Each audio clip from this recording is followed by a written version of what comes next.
Yeah. Please fill in the front row seats fast. Last two, first two corners. You guys don't want to move? First row, fast. Last four, come. Last six of you.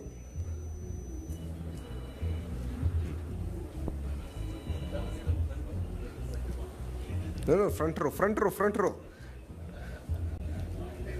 Front row. Yeah, please, front row.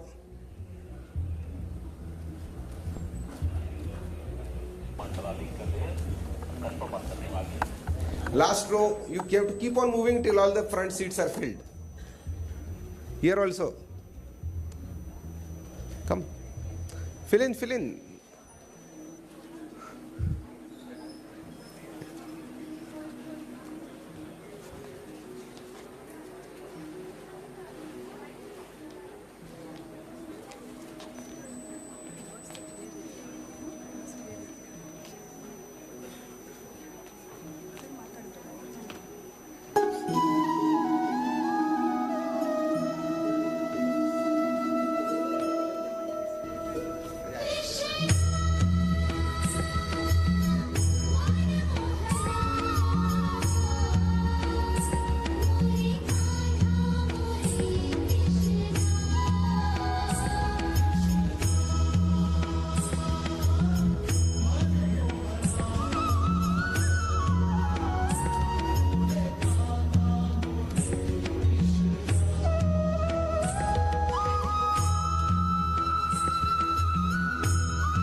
Hello. Good morning, respected dignitaries, invited guests, faculty of TAPMI Management Institute, and most importantly, the first batch of BBA Honours 2022-26.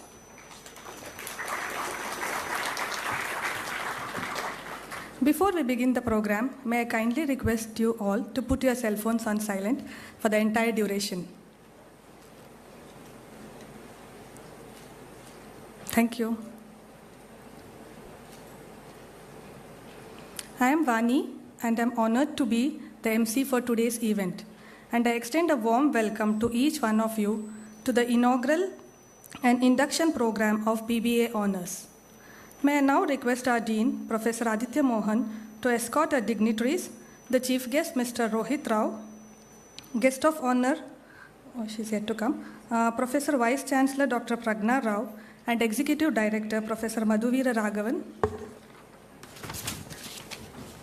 on to the dais for the lamp lighting ceremony.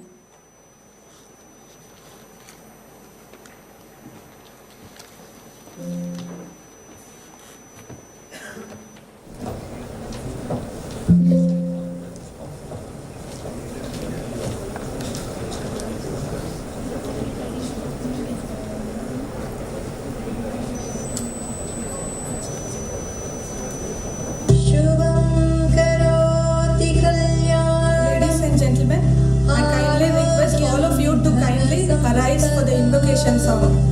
Invite your lady student now. Yes. Come on, right up to them. One of the lady students can come and join.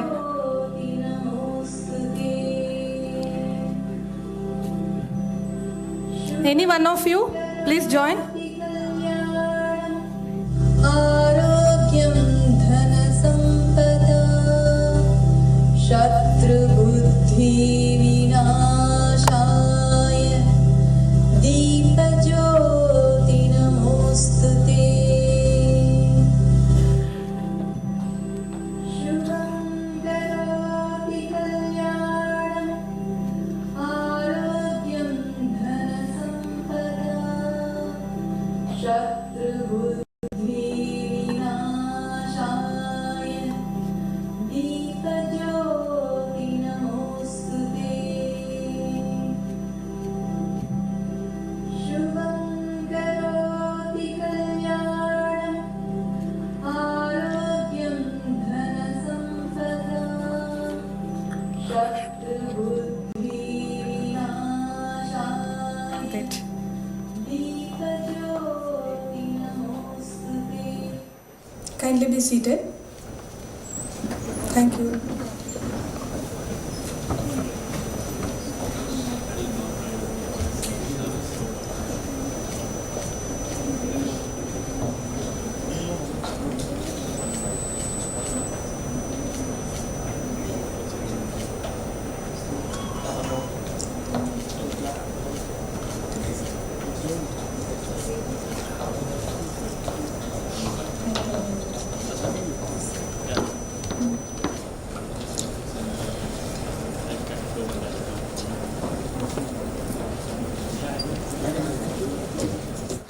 No problem.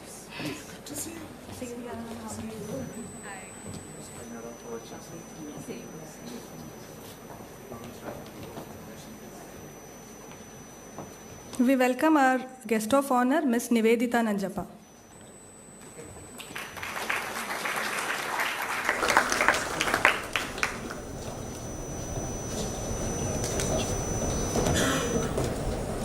I request Ms. Vidya to welcome our chief guest, Mr. Rohit Rao.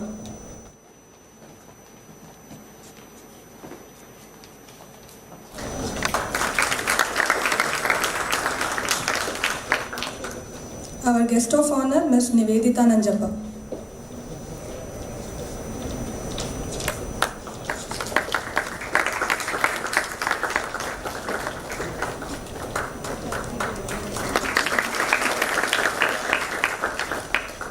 Our Pro Vice Chancellor, Dr. Pragna Rao.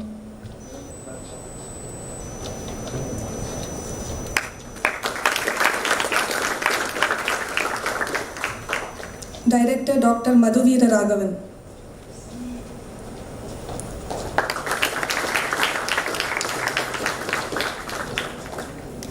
We wholeheartedly invite our guests. As we proceed with our induction program, I now request our Professor Aditya Mohan, the Dean of TAPMI, to deliver the welcome address. Over to you, sir. Good morning, batch, class of 2022-26. So you are the first batch of BBA honors, and it's a privilege to be amongst you. I heartily welcome all of you for this event, and I hope that the next 4 years you really enjoy your stay here. So welcome, thank you.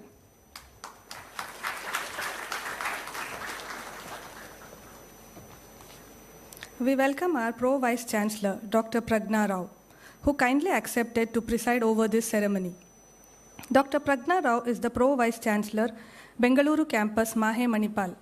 Dr. Pragna completed her MBBS from Grand Medical College, Mumbai, in the year 1983 and obtained her MD, Medical Biochemistry, in the year 1986 and PhD in the year 1991 from Kasturba Medical College. She is trained from IIM Ahmedabad for clinical laboratory management. Dr. Pragna is a 2010 Fellow of GSMC, Foundation for Advancement of International Medical Education and Research. An alumnus of Kasturba Medical College, Dr. Pragna served in various capacities of KMC Manipal, being the head of Department of Biochemistry, Associate Dean, and served as Dean of KMC Manipal. During this time, she was also the head Department of Medical Education of Center of Excellence in Inborn Errors and Metabolism.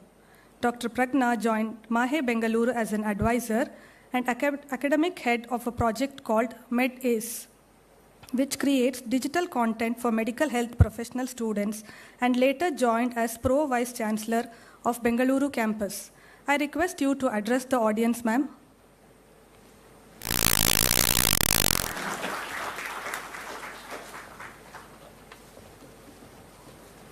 Thank you, Vani. A very good morning, everybody. And I'm delighted to be here. I'd like to welcome each and every one of you to the Mahe Bengaluru campus. A very warm welcome to each and every one of you, all the dignitaries. And it's my privilege to address the very first batch of TAPMI Bengaluru. And thank you so much, Dr. Aditya and Dr. Madhu, for giving me this opportunity. And warm welcome to both Mr. Rohit Rao as well as Nivedita. Welcome. Would you like to step down and sit comfortably so that the slides are seen?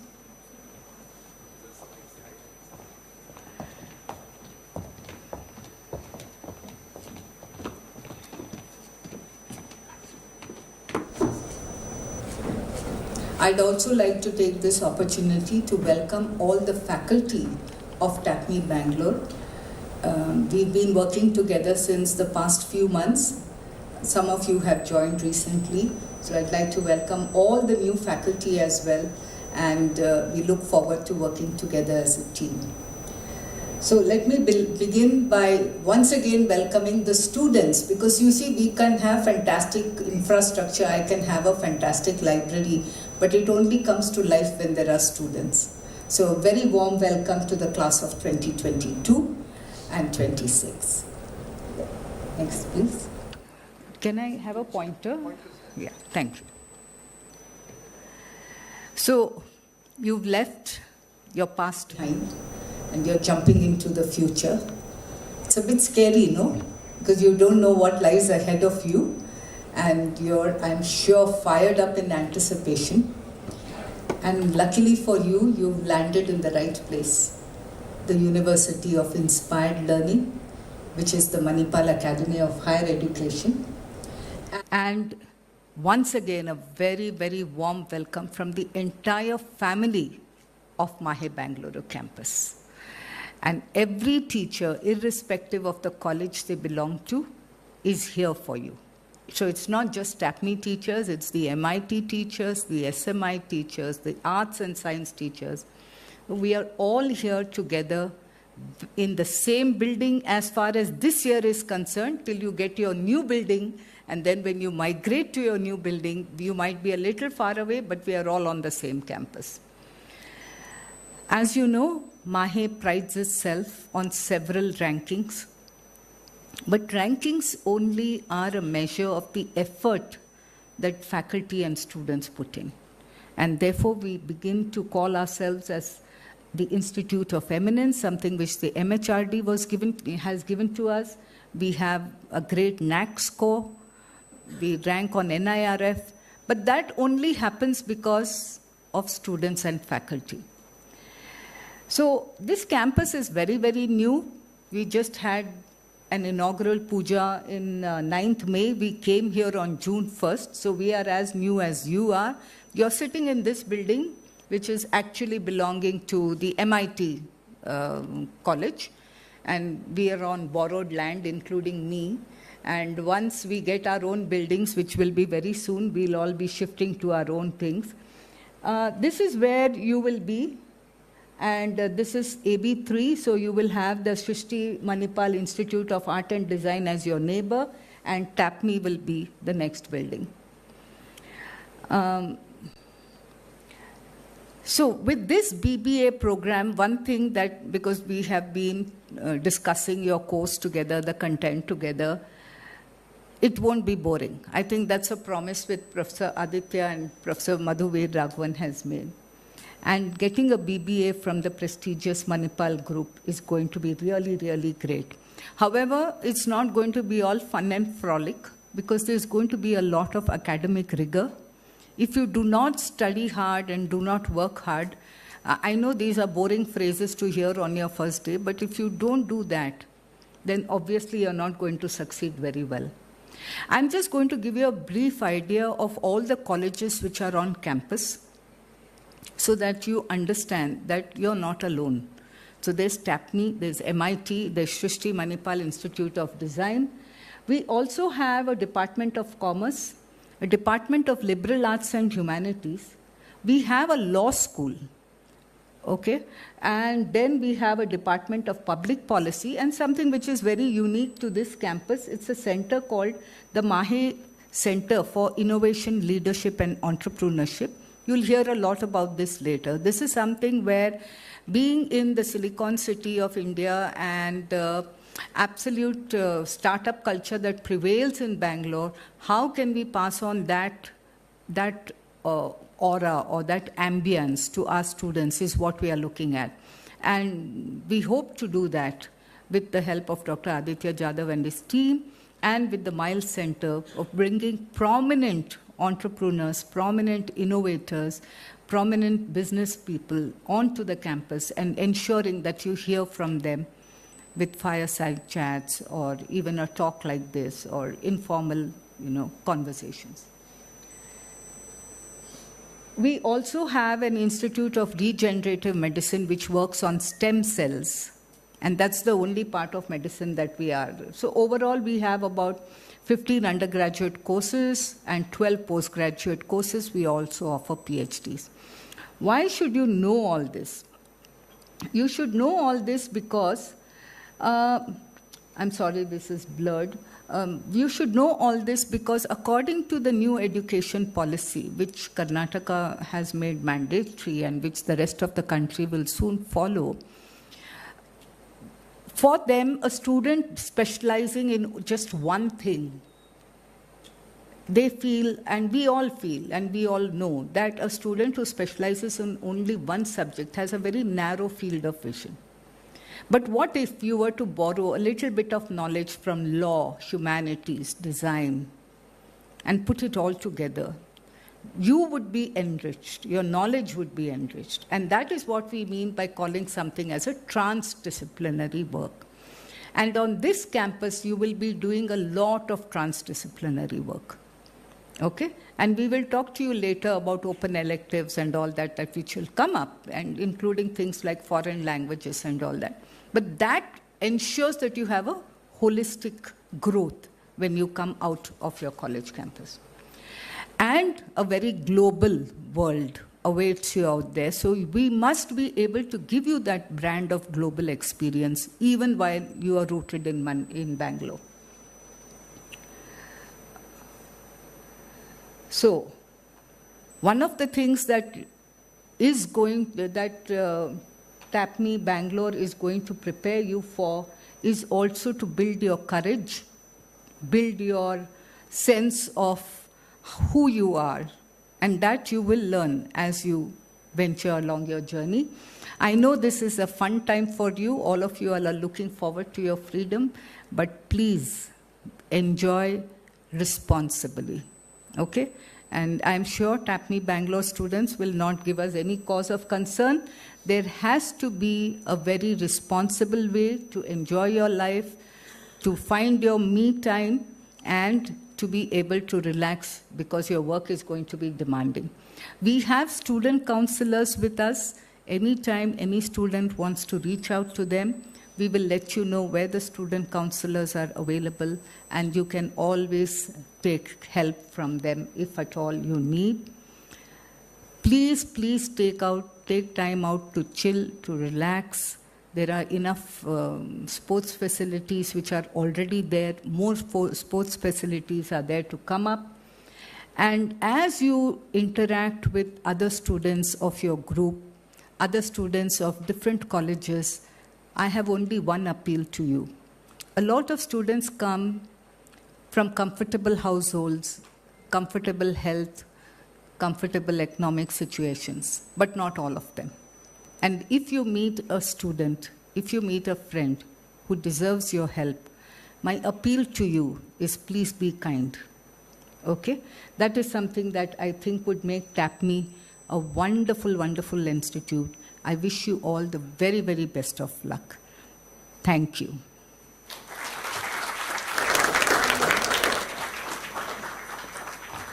Thank you, ma'am. Your speech was very insightful and inspirational to our students.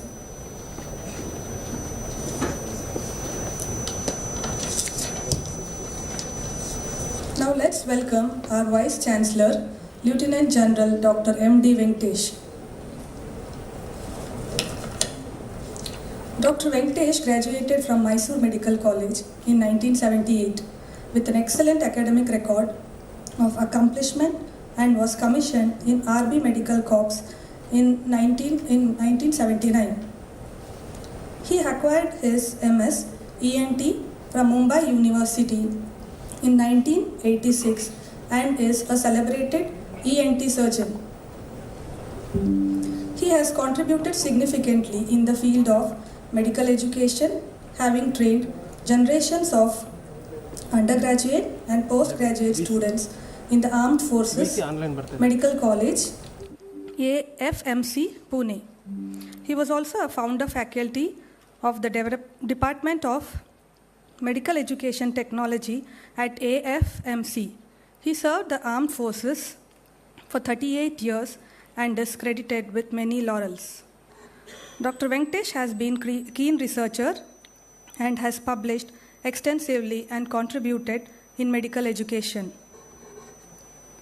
He is a recipient of numerous honors and awards, including the prestigious Vishishta Seva Medal by President of India. Dr. Venkatesh is currently appointed as the Vice Chancellor of Manipal Academy of Higher Education. Sir will be joining us virtually from Manipal.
Hello, can you hear me? Is it on here? Yeah.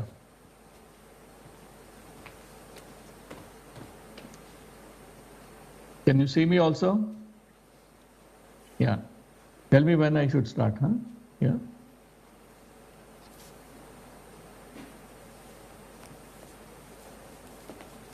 You can start now. Sir, you can start now. Can I start? Yes, sir. Yeah. Very good morning, everybody gathered at the Bengaluru campus for this inauguration of the orientation program for the 4-year BBA program to be offered by TAPMI Management Institute, Bengaluru. Warm greetings to all of you from Manipal Academy of Higher Education, an institution of eminence deemed to be university. Chief guest for the day, Mr. Rohit Shetty.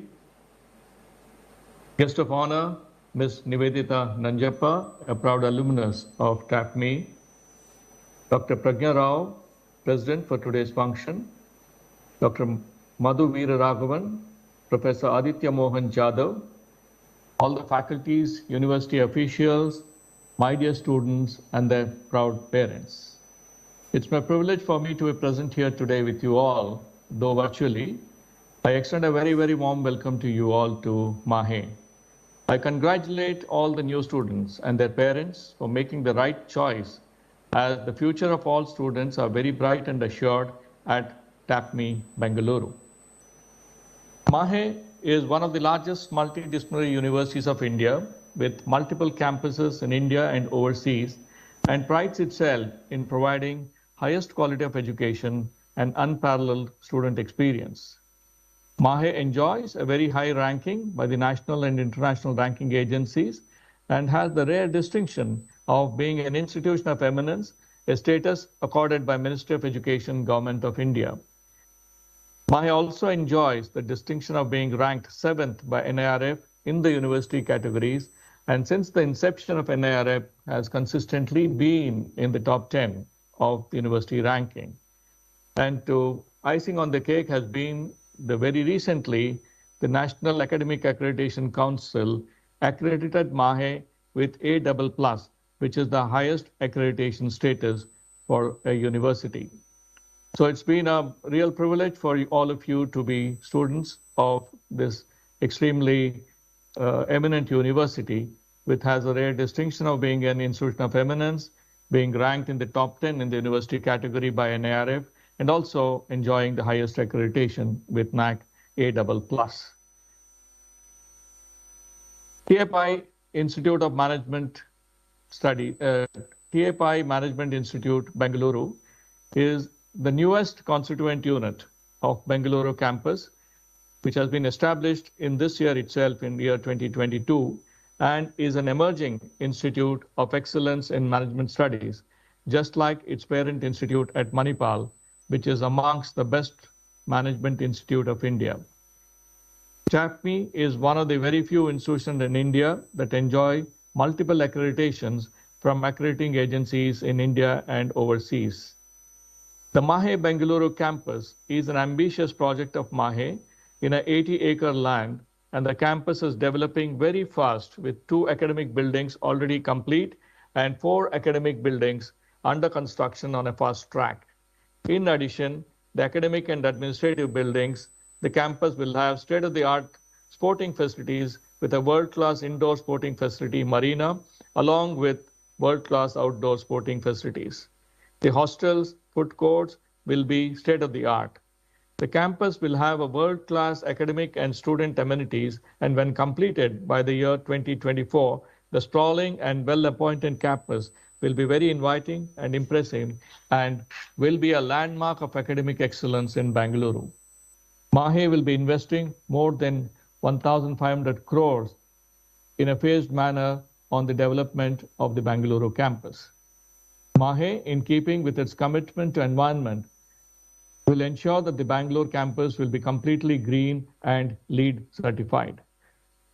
The faculty of TAPMI Bengaluru will be guiding and facilitating you over the next 4 years, are exceptionally qualified and have been handpicked.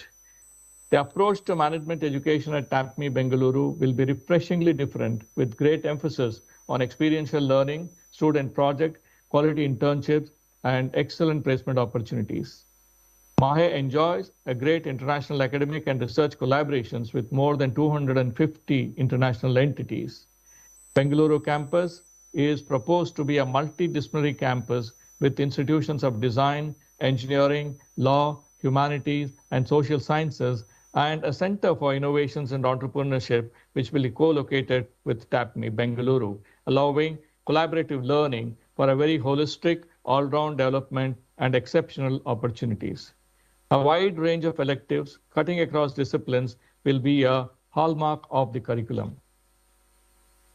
MAHE is part of the Manipal Group, which is a leading group engaged in providing highest quality of higher education and healthcare in India and overseas. In keeping with the vision of our founder, late Dr. TAPMI Pai, of empowering people with quality education and affordable healthcare, the group universities and hospitals have been striving relentlessly to achieve these objectives of our founder. Manipal Academy of Higher Education is a torchbearer in the field of private higher education and has set a benchmark by itself and is a leader with great innovations, excellent research and publications, and international collaborations. More than anything else, MAHE has always placed great emphasis on equity, justice, transparency, and uncompromising quality in everything that we do as a university in pursuit of excellence. The members of the Board of Studies and other decision-making bodies of the universities are proven leaders in their field and have a futuristic vision. The curriculum is reviewed periodically to remain current, relevant, and catering to the future needs of the student, employers, and the industries, and benchmarks itself against global standards. The core values of Manipal of integrity, transparency, quality, teamwork, and execution with passion will always remain in focus, and these are also imbibed by the students in their formative years, thus making them global citizens. However, one feature that is unique to Manipal Group is its human values and societal commitment. While designing the campus infrastructure and developing programs, MAHE has kept the student at the center of its activities for a holistic development and for providing a world-class student experience.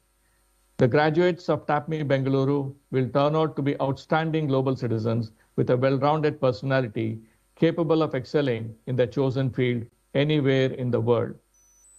The new National Education Policy 20, announced by Government of India, is a visionary document and envisages transformation of our education system and aligning with global practices with special emphasis on flexibility in higher education, technological adoption, focus on research and internationalization. MAHE has already invested very heavily in these issues, and all positive changes that will follow the new national education policy will also reflect in Bangalore campus, and I'm sure we're all in for very exciting times in the field of higher education, which will only benefit the students of Bangalore campus and TAPMI in particular. The other very positive feature of studying at TAPMI and MAHE is its alumni strength and achievements. MAHE takes great pride in its alumni and has a very strong alumni connect, and alumni are also playing a very important part in the development of the university.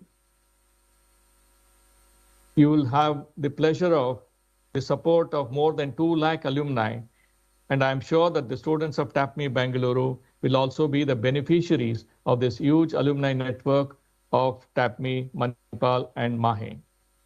Overall, during this uncertain times of COVID pandemic, the higher education has kept its strides with destiny and is poised for a giant leap.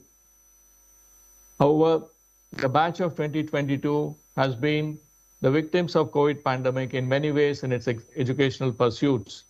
Much of the education has happened online, and even evaluation has happened online. And perhaps this is the time for all of us, as we are on the threshold of getting out of this pandemic, to take a new resolve that we will ensure that the higher education achieves greater heights in a shortest possible time.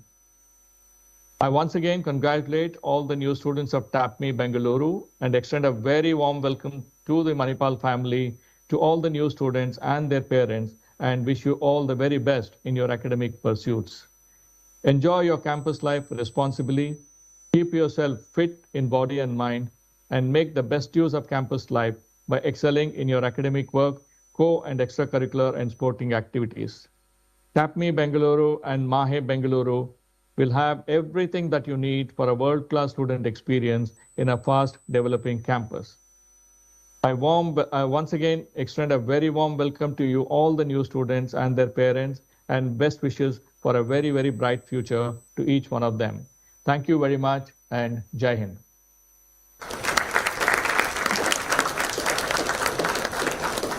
Thank you very much, sir. We have with us the chief guest of the day, Mr. Rohit Rao. Mr. Rohit Rao is the Managing Director at Accenture Intelligent Operations.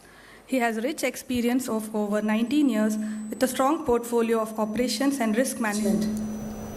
A passionate professional who has worked across various industry sectors in the consulting and compliance space.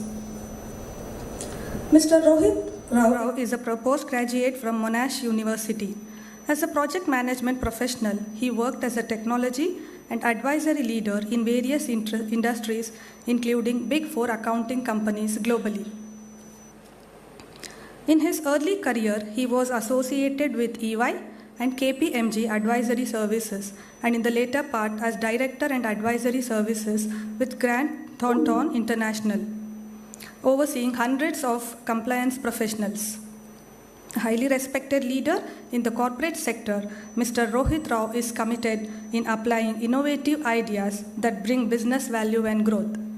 Sir, it's a great honor to have you with us. May I now request you to address the audience.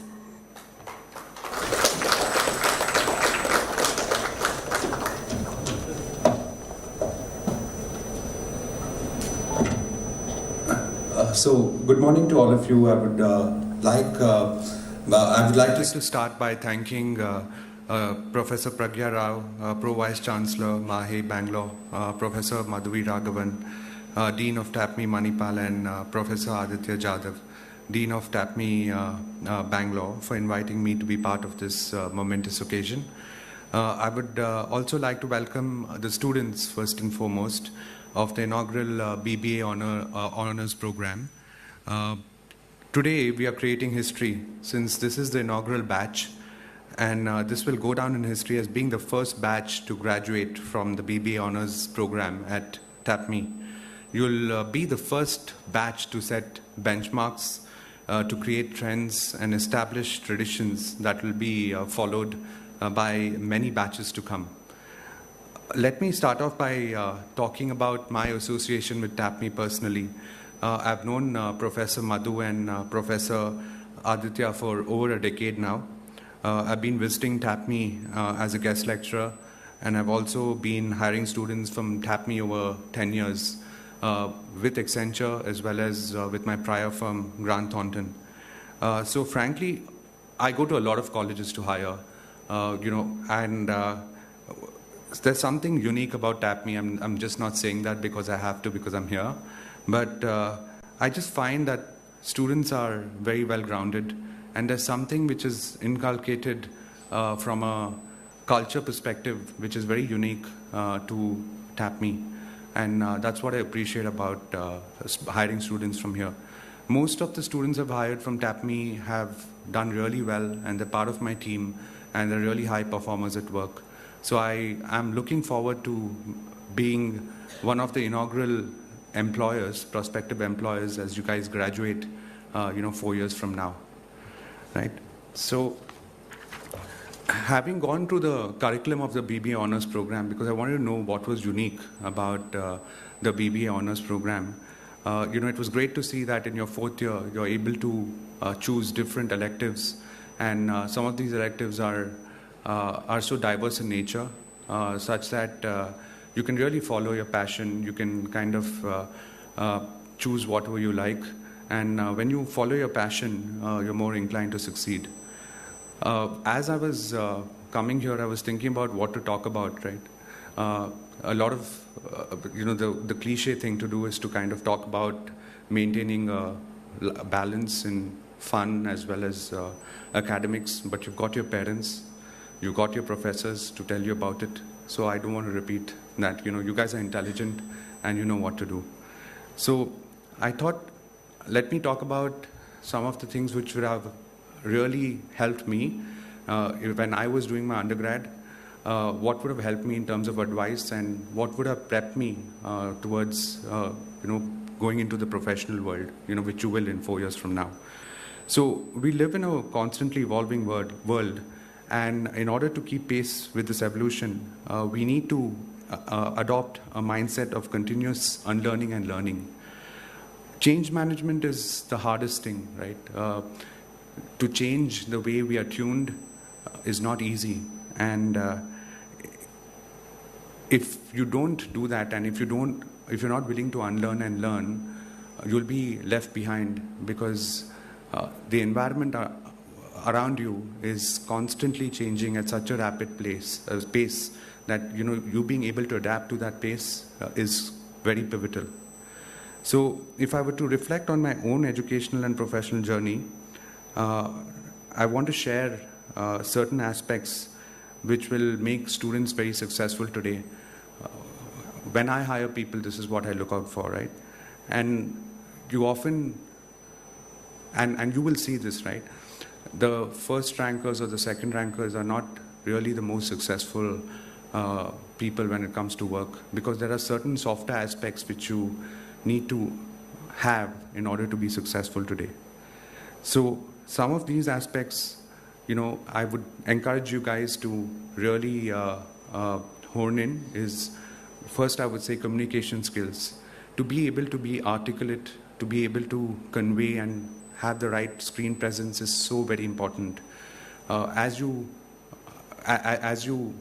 are studying, make sure that you're constantly looking at improving your communication skills.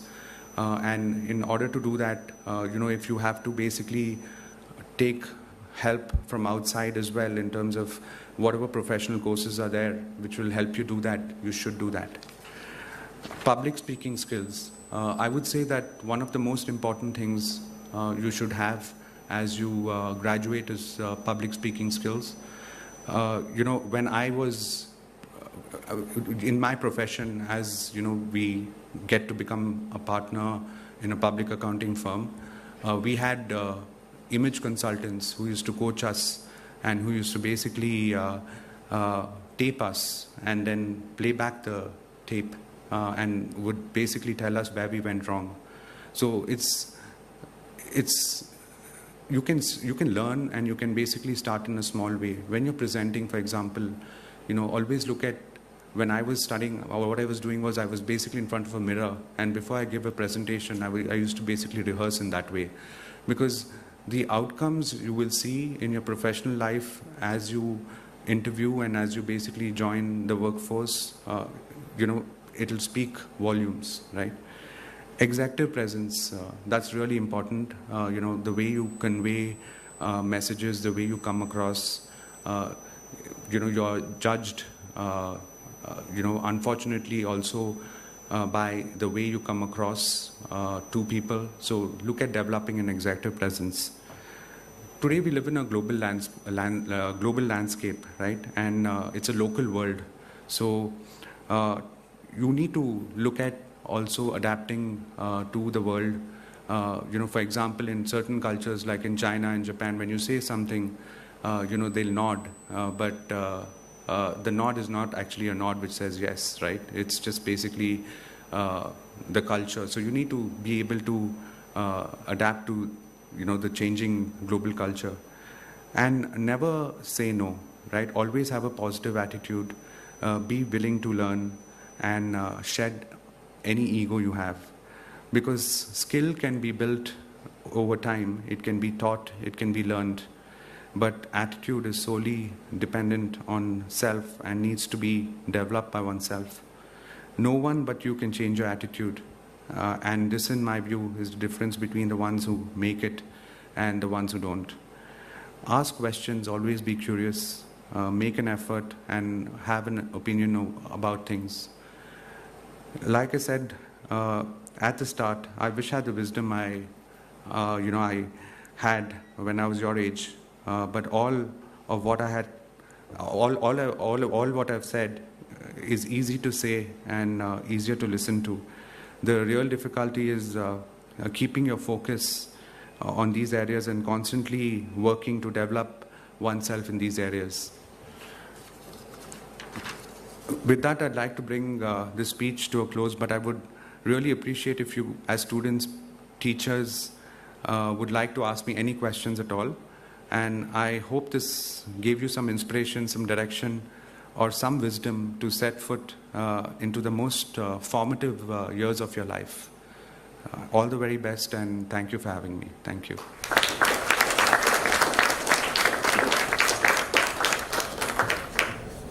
Any questions or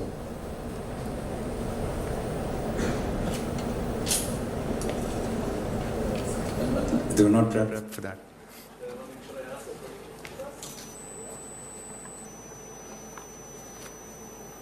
Okay, thank you. Thank you, sir, for your exceptional speech. It was truly motivating our students. May I now request Dr. Pragna Rao to honor our chief guest with a memento as a token of gratitude and respect.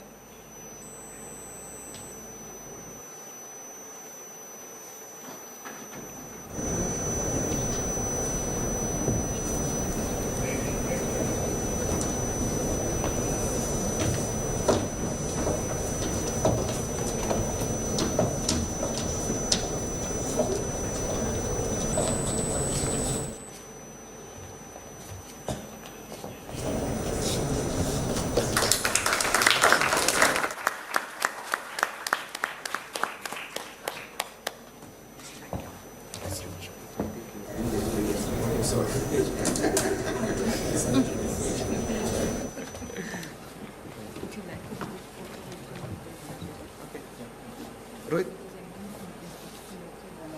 No, that's okay, man.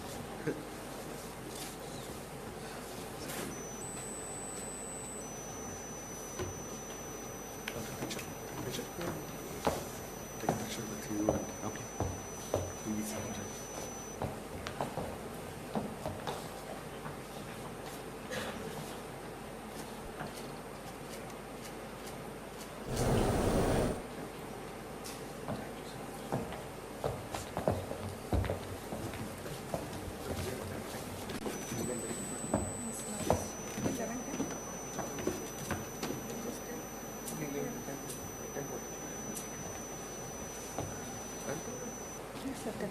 Yeah. Okay, guys. So I see a lot of people already dozing. So we'll take a break now for half an hour. Tea is served outside. We'll come here back exactly at 10:40. Okay, thank you.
Sir அங்கே check பண்ணிங்க sir.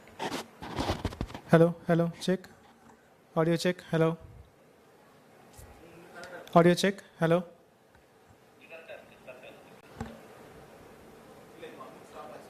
Humming இல்லை அங்கே அங்கே record ஆகுதுன்னு பார்க்கணும்.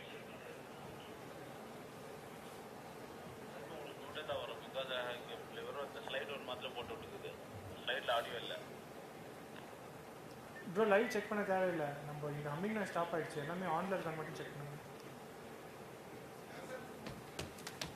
Coming sir, one check. Okay, okay, cool, cool.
Hello, hello, check. Hello, hello, check.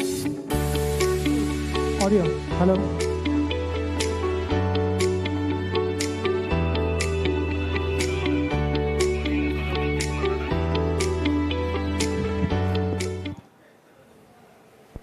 Hello. Check. Hello. 1, 2, 3. Check.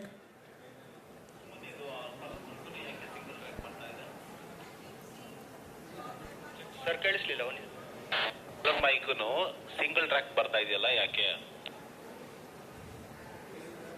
Hello. Check. Hello.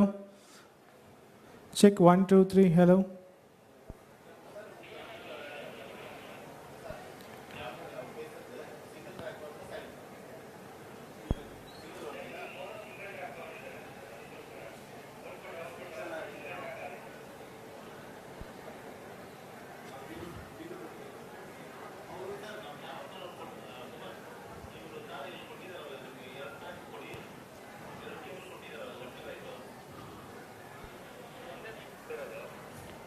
ಎರಡು ಕೊಟ್ಟಿದ್ದಾರೆ ನೋಡಪ್ಪ, ಒಂದೇ ಕೇಬಲ್ ಅಲ್ಲಿ ಎರಡು ಕೊಟ್ಟಿದ್ದಾರೆ ನೋಡಿ.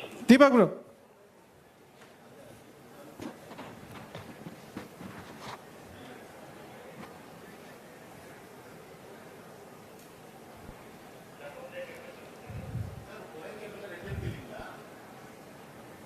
Divider போட்டிருக்கேங்க.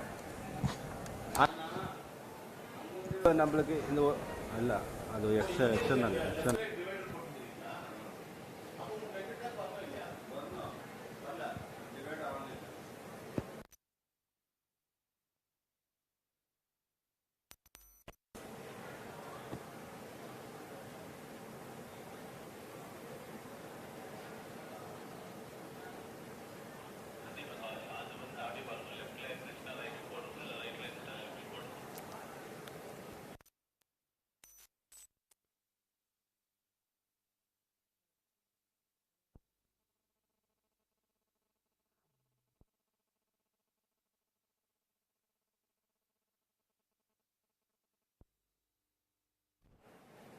Hello. Check. 1, 2, 3. Hello. Hello.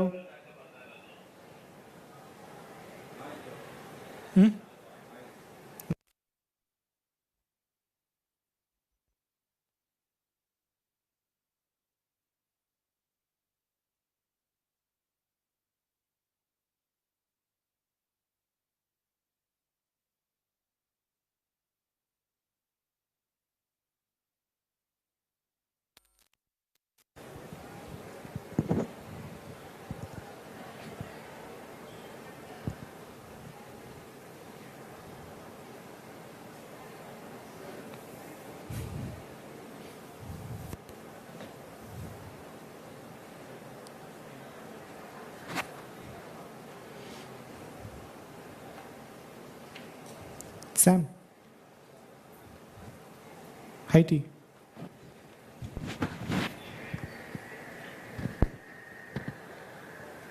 அங்கேயும் ரெண்டு ஸ்னாப் எடுத்துக்கோ.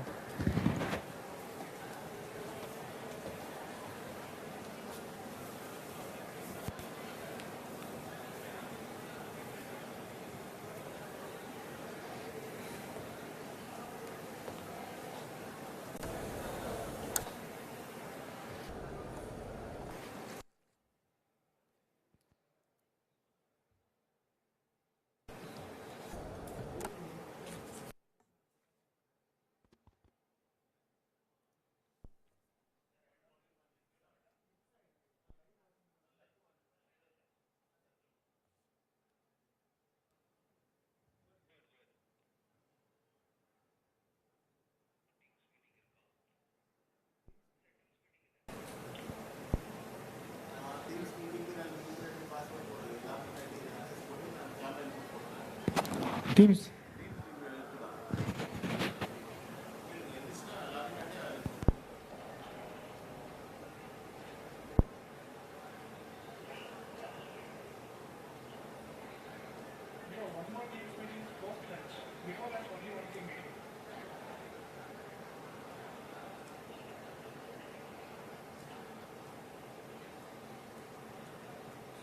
ಶೆಡ್ಯೂಲ್ ಕನ್ಫರ್ಮ್ ಮಾಡ್ತೀರಾ? ಟೀಮ್ಸ್ ಮೀಟಿಂಗ್ ಪೋಸ್ಟ್ ಲಂಚ್ ಒಂದಿದೆ, ಬಿಫೋರ್ ಲಂಚ್ ಒಂದಿದೆ ಅಷ್ಟೇ ಅಲ್ವಾ?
Hello check. Hello.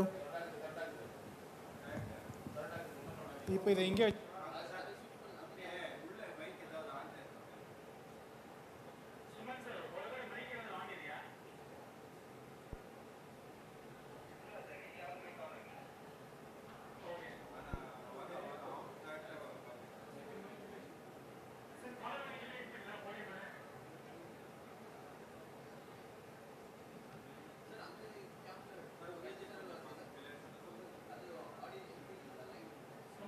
Respond.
Hello?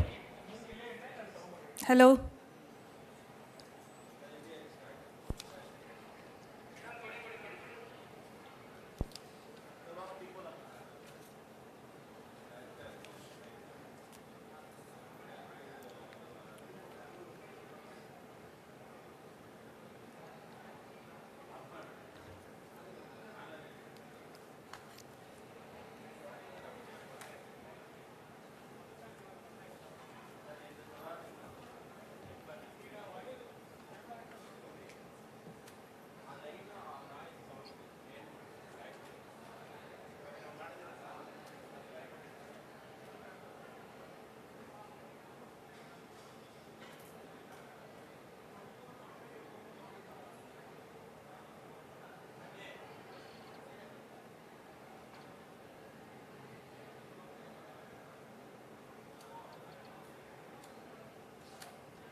we can maybe I will also push the students. You can just tell them, ask your friends sort of to get back. No? You can just make an announcement as well. Second, you keep some water with you here. After speaking, sir, sometimes your throat will become dry. So keep It's some water. visible, sir? Slightly, some point I could notice. So before speaking, just have one sip of water, preferably warm water. I do not know where to get. That will actually help. But keep one bottle with you. Water is there. Just one sip so that your throat is absolutely clear.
National anthem.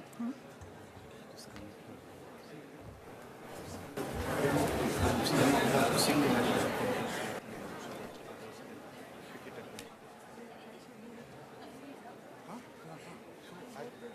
We both sing.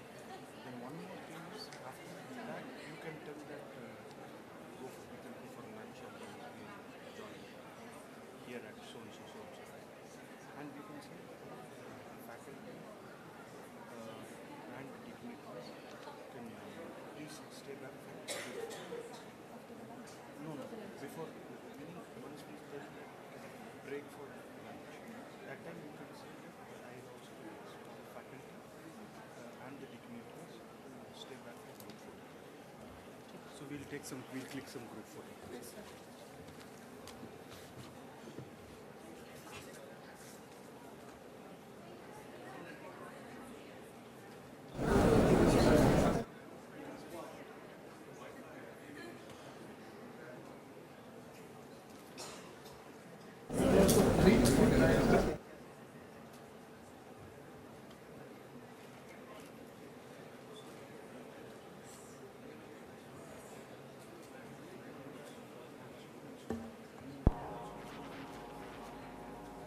No?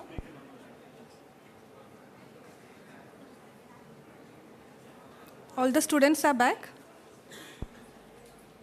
Yet to come?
Welcome back.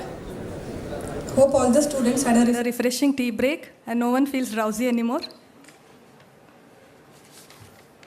As we proceed with our induction program, may I now call upon Professor Anirudh Chatterjee to describe the batch profile of BBA Honours 2022.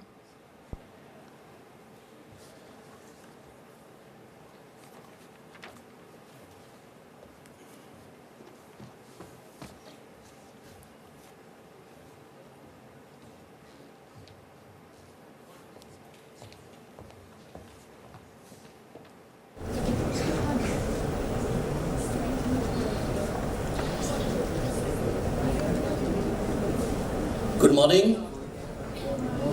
So our guest of honor, Ms. Nivedita, Professor Madhu, my wonderful colleagues sitting here, people watching us online, and of course the bright and young first batch of BBA TAPMI Bengaluru. So my name is Anirudh Chatterjee. I am a professor of strategy and I am also the chairperson of admissions. And today my job is basically to tell you about how the batch looks like, some characteristics, how we see the batch, right? And while I'm doing it, I'll be also engaging in a short quiz with you because that's my job. I'm a professor and because the questions are about you, right? So when we talk about the batch profile, we generally discuss things like what kind of streams are you coming from, what is the age profile, what is the gender profile, and so on, right? So as you know by now, TAPMI values diversity and TAPMI tries to make the best of diversity. So in the coming slides, you can see that there's so much of diversity, which you need to cope up with, adapt to, and then make friends with, right? And then carry that knowledge of diversity forward in your careers, right? So right now, as on today, we are a batch of 111 students, right? 58 boys, 53 girls, which roughly comes down to this much of percentage, 53% of males, 47% females.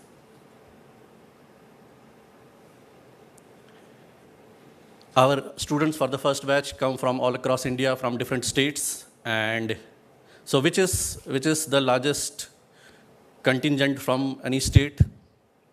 People from Maharashtra, can you raise your hands? From Karnataka? Okay, now guess what is the third state? Uttar Pradesh. Let's see. Right, so we have more than 46% of students coming from these three states, Maharashtra, Karnataka and Uttar Pradesh. What more? Let's talk about how many cities you come from. So there are 61 cities. Anything else that you would like to know about yourself? Let's talk about PIN codes, right? So I was thinking of sharing more details, but then I thought I might end up revealing your GPS locations and addresses. So I have to stop myself. Let's move on to another kind of diversity, right? Which is the academic diversity.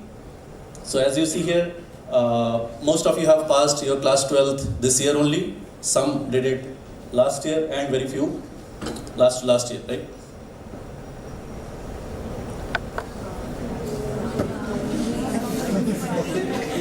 Again, half of the batch is from science background, almost half, less than half is from commerce, and some of the students are from arts and humanities, right? Which is the largest education board that we have students here from?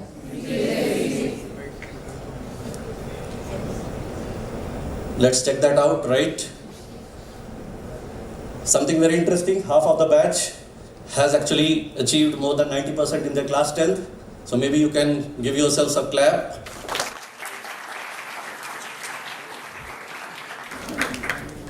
We have not put the 12th results because some of them are still awaiting, so won't be fair.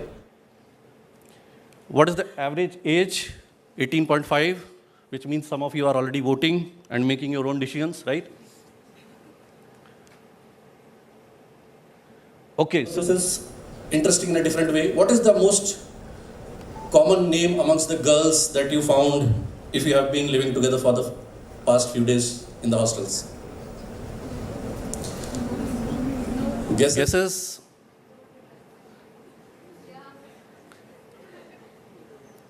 All the names are unique? No. So this is, Aditi is the only name which is shared by 2 people, not more than that.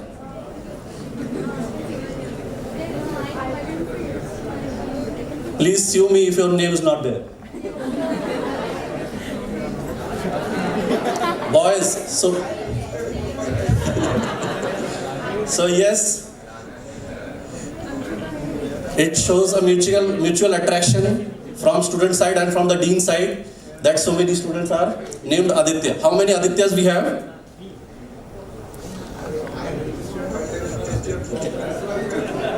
No. These are actual joinees.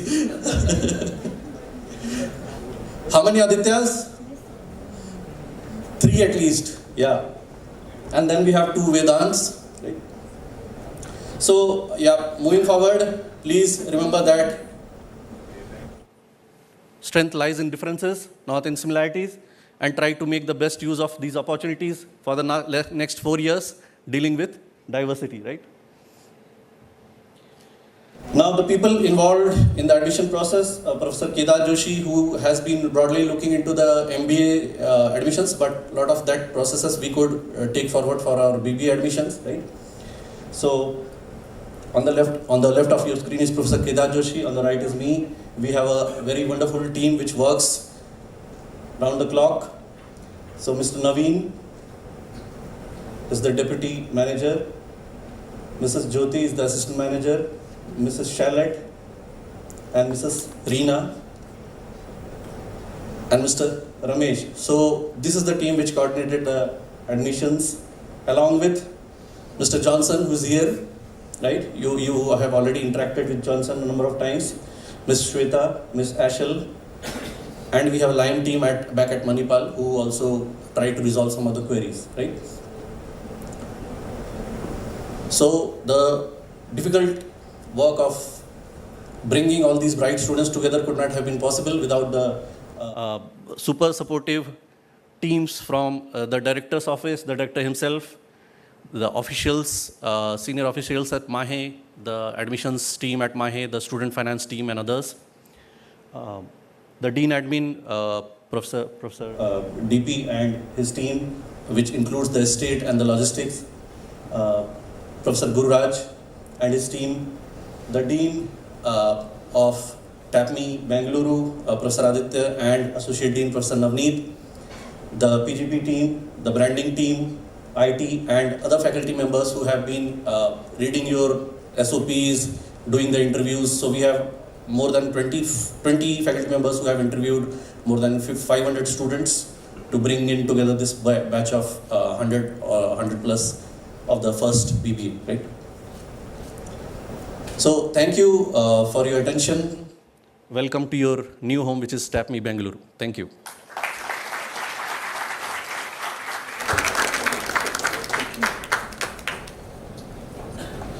Thank you, Professor. Thank you so much. Now I kindly request Professor Aditya Mohan, our Dean, TAPMI, to address the students with his enlightening words of wisdom.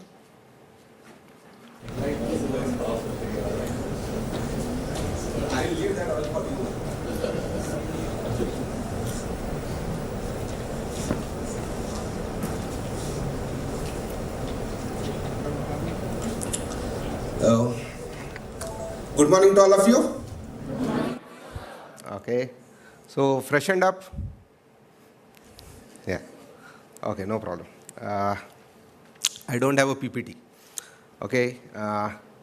Neither I will showcase you anything about TAPMI today, because for that I have both Nivedita and Professor Madhu here, and I'm sure they will take you through a whole journey of TAPMI. Okay. Nor am I going to talk today about becoming a good manager. We have already designed a curriculum for that, We have 11 competencies identified. Professor Animesh is already designing a student development program.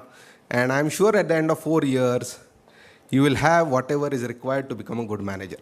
So that's not the objective of my talk today, right? I'm going to discuss today about the most precious gift that you will take at the end of 4 years, okay? And that, according to me, is something else than what we might actually deliver, right? So Swami Vivekananda said, education is the manifestation of the perfection already in man, okay? So education just brings out what you already have. But this perfection, this manifestation comes out when? According to me, this manifestation comes out when you are with your friends, okay? According to me, the company of friends is the best thing you can ever have in your life, okay? Ghalib says, बेवजह है तभी तो दोस्ती है, वजह होती तो साजिश है, okay? It is the friendship that is going to take you ahead. You will grow in your professional life in 4 years. You will have friends, relationships, but they will always be transactional. There will always be an underlying expectation associated with it. As you grow in your life, you will find that the family responsibilities do not allow you to share or be carefree in front of your near and dear ones, okay? The way you could move out in your parents' house a few years back, you will not be able to do once you are married. Okay, it's by experience. Be sure about it. Okay? The only time, at least I personally enjoy, okay, when I don't have to care about anything in life, okay, is my friends. Because I know they will take care about me, okay? And that is something I believe you will achieve in the next 4 years. You will achieve the best friends for your life in the next 4 years, okay? I'm not a great academician, okay? Neither have I done in top B schools or anything in the country. Like Abraham Lincoln once said, my life is extremely normal and don't romanticize it, okay? And that is, he said, when he became the president of the United States. So similarly, I have nothing to showcase if you go to my academics or anything in the past. But I can proudly say I have a large circle of friends who stand by me even today. I remember and I'm in connection with each and every 79 students who joined me during my engineering days. Okay, till date. If I need anything from them, irrespective of wherever they are, they stand by me. I have best friends here sitting amongst you who just on my request have come down from Manipal, whatever required, right? Whether it's Professor Durga, Professor Sudhir, Professor Jeevan, Professor Srini, or even the executive director, right? They are my friends. We have developed that relationship over time. But understand, friendship is an extremely delicate bond, and it has to be nurtured and grown, right? It cannot be without expectations, but it should also be selfless in nature, okay? Now, how do you, nowadays, you know, with this social media and all those useless things, friendship break like this, okay? Suddenly you are taking some position and friendship breaks. That should not happen. So there are basically 4 ways of ensuring a good friendship sustains, right? The most important and the first one is have gratitude, okay? APJ once said, gratitude is important not only because it makes people feel good, but it also makes them become good, okay? Nowadays, when do you celebrate friendship? On a friendship day? Yes or no? Or on their birthdays? Right?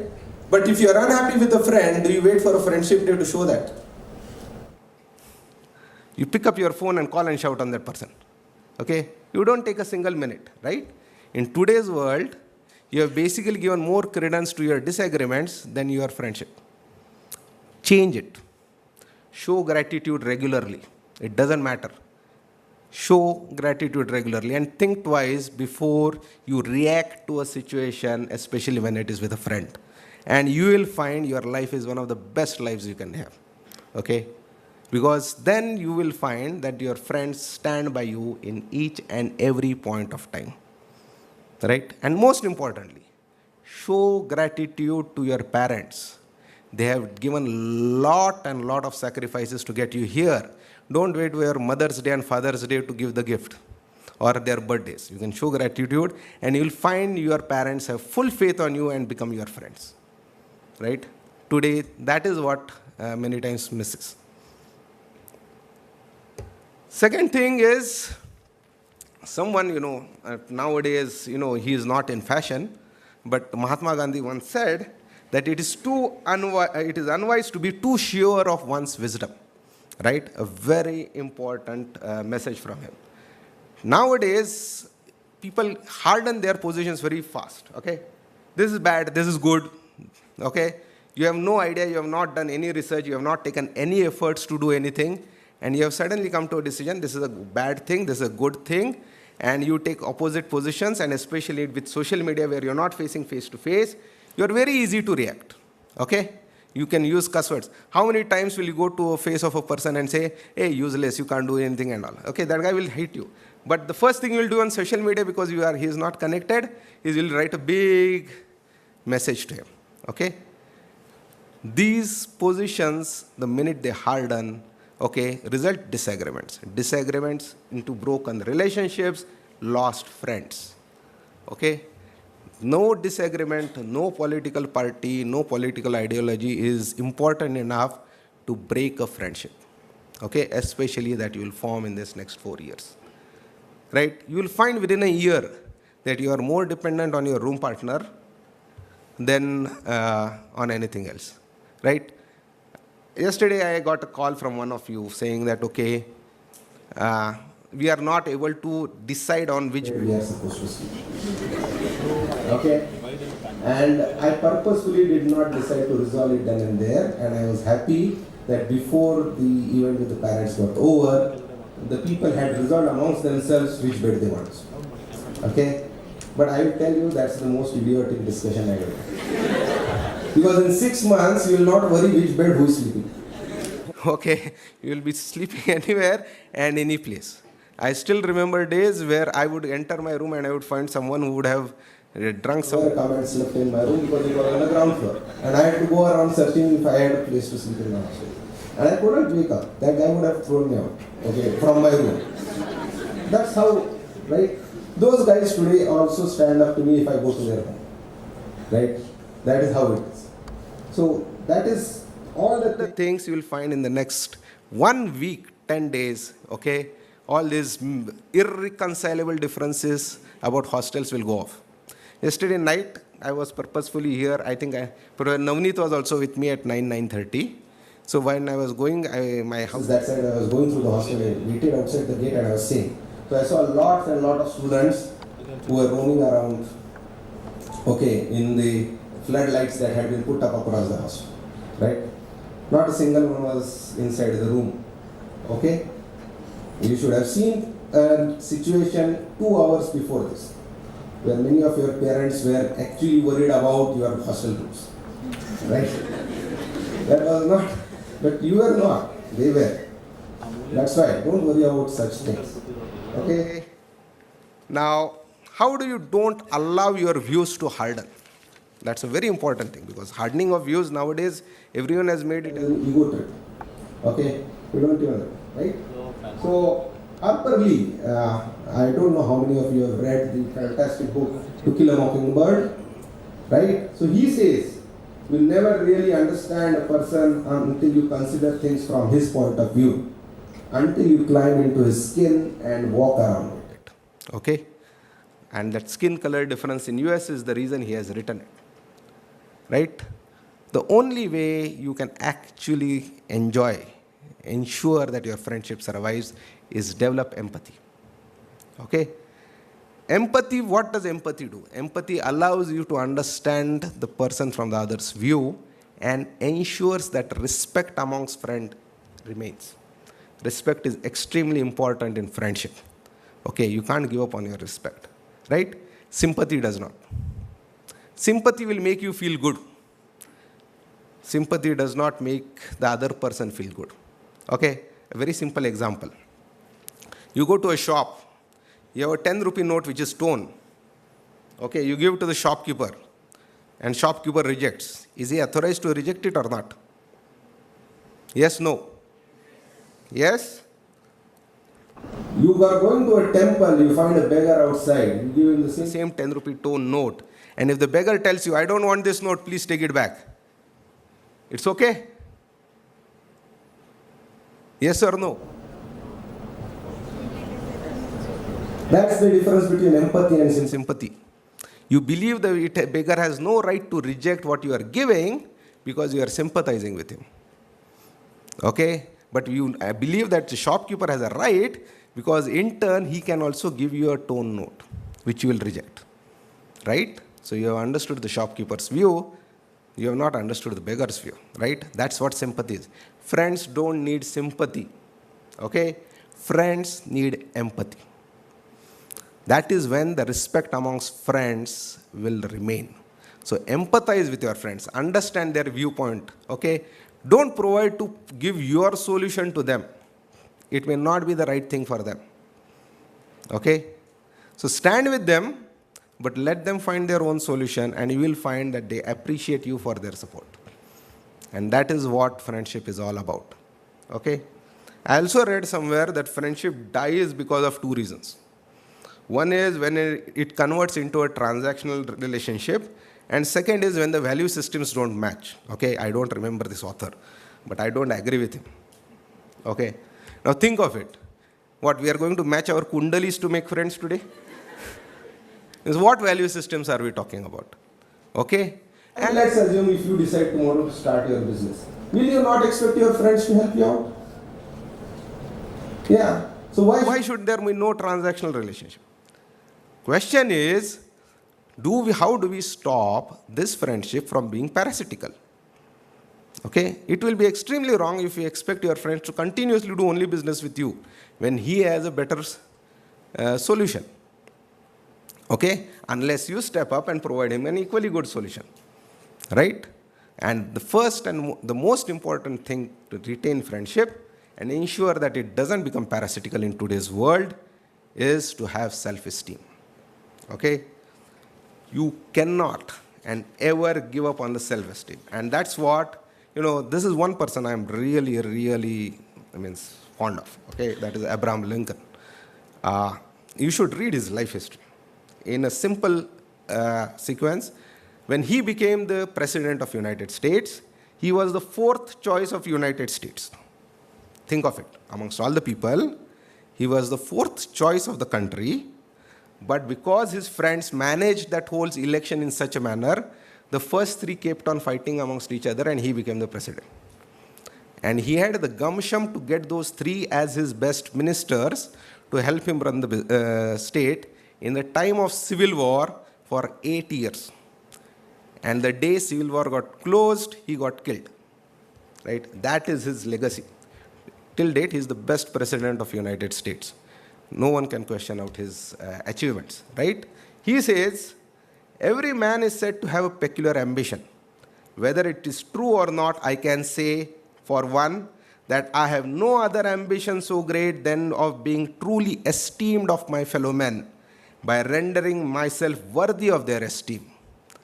He wants to be considered the best, but not by any other ways, but that he is the best. Okay?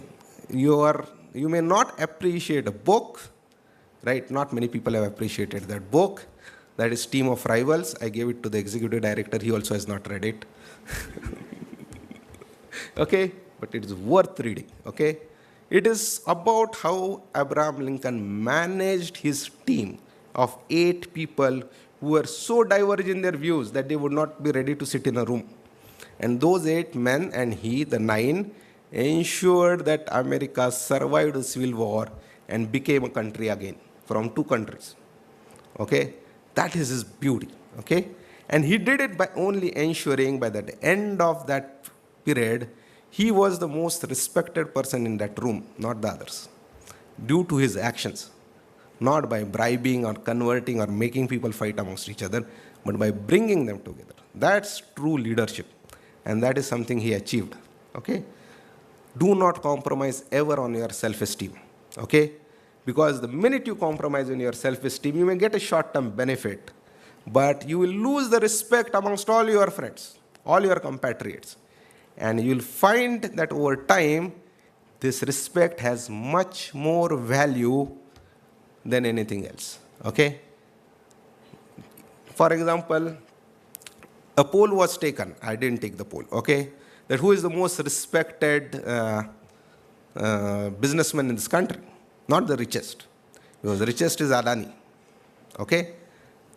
The most respect is Ratan Tata. Interestingly, Adani is not there in that list. Right?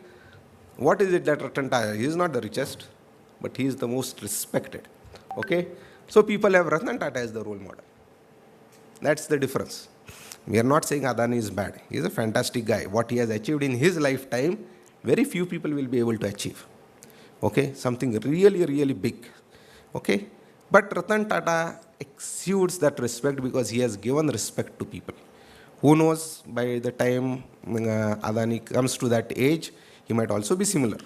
Okay? But as of now, it is Ratan Tata because of his actions that the respect has come.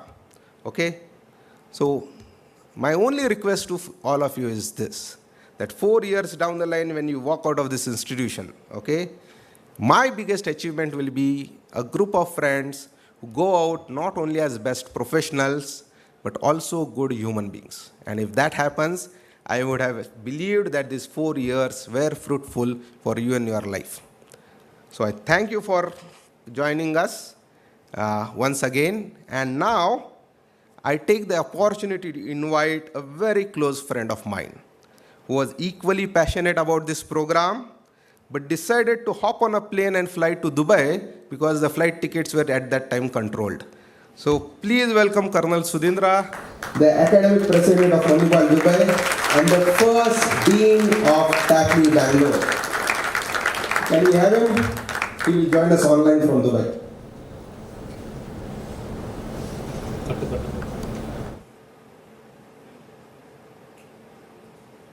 Sir, we can't see you.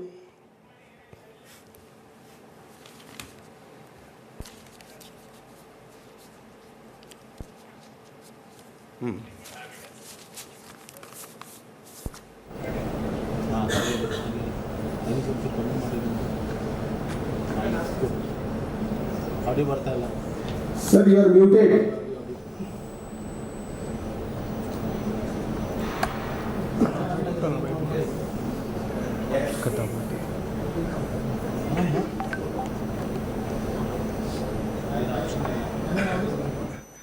Yeah, sir, you are audible.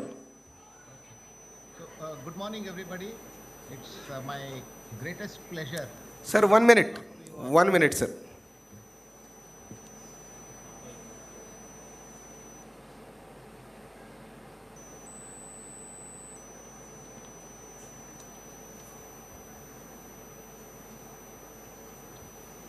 Are we able to capture him or not?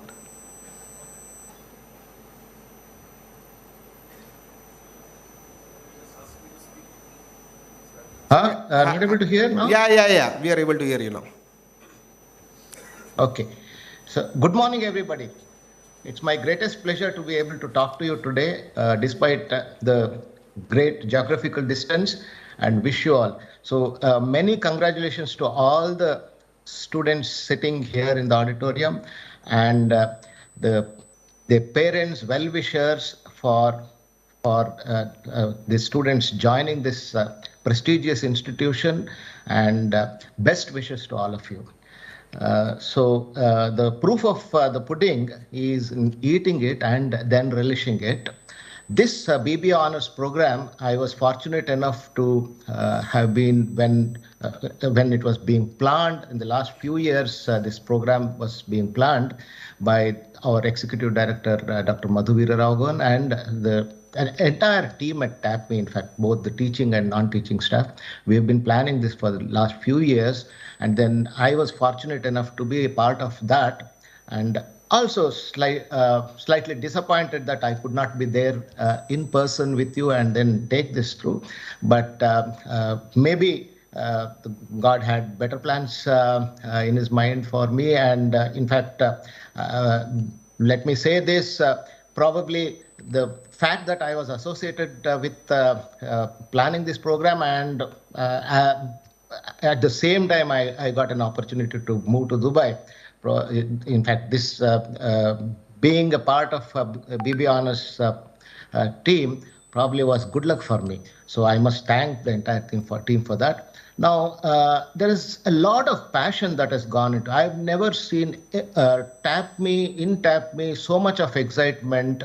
TAPMI is always an excited lot, because there are a lot of exciting things going on all the time, starting with the executive director. Any new thing, there is so much of passion and excitement, but I've never seen anything like this, because this was perceived right from day one as a very aspirational program.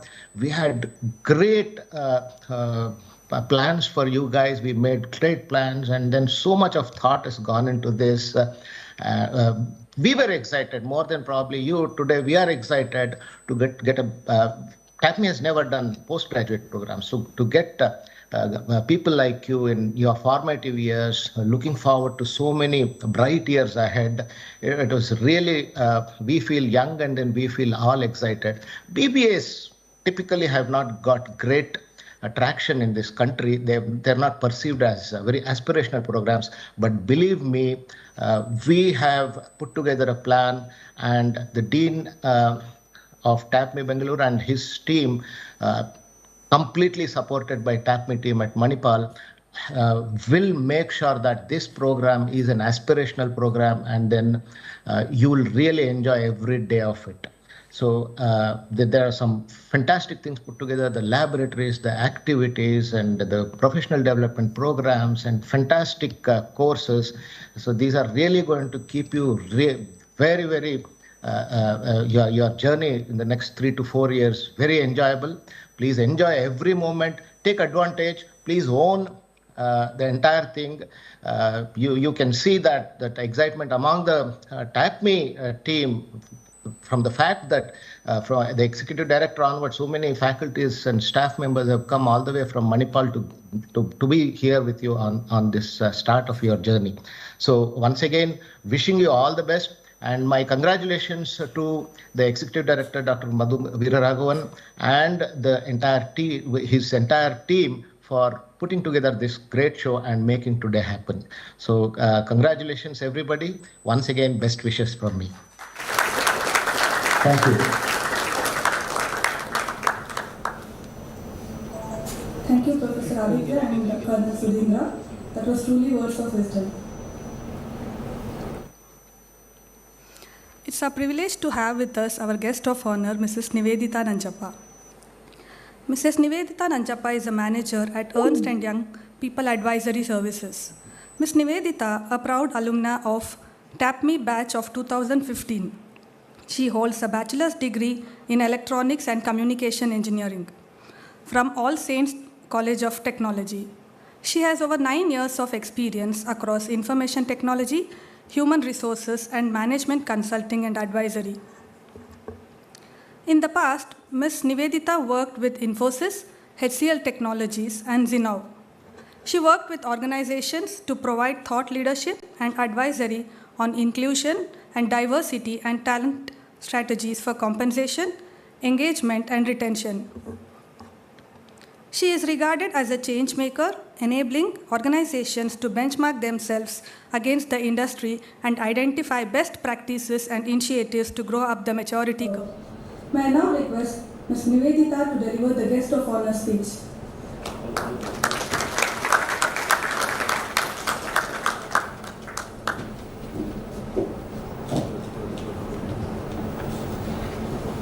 Thank you so much. I was extremely surprised when Parimala ma'am called me the other day to tell me that Professor MVR was considering me for something of this sort. I was first taken aback, and then I thought back to my first day when I joined TAPMI in Manipal. I remember we had the same thing. We had Lime, we had the Facebook groups, we had connected with a few of our batchmates before we were supposed to join on day one.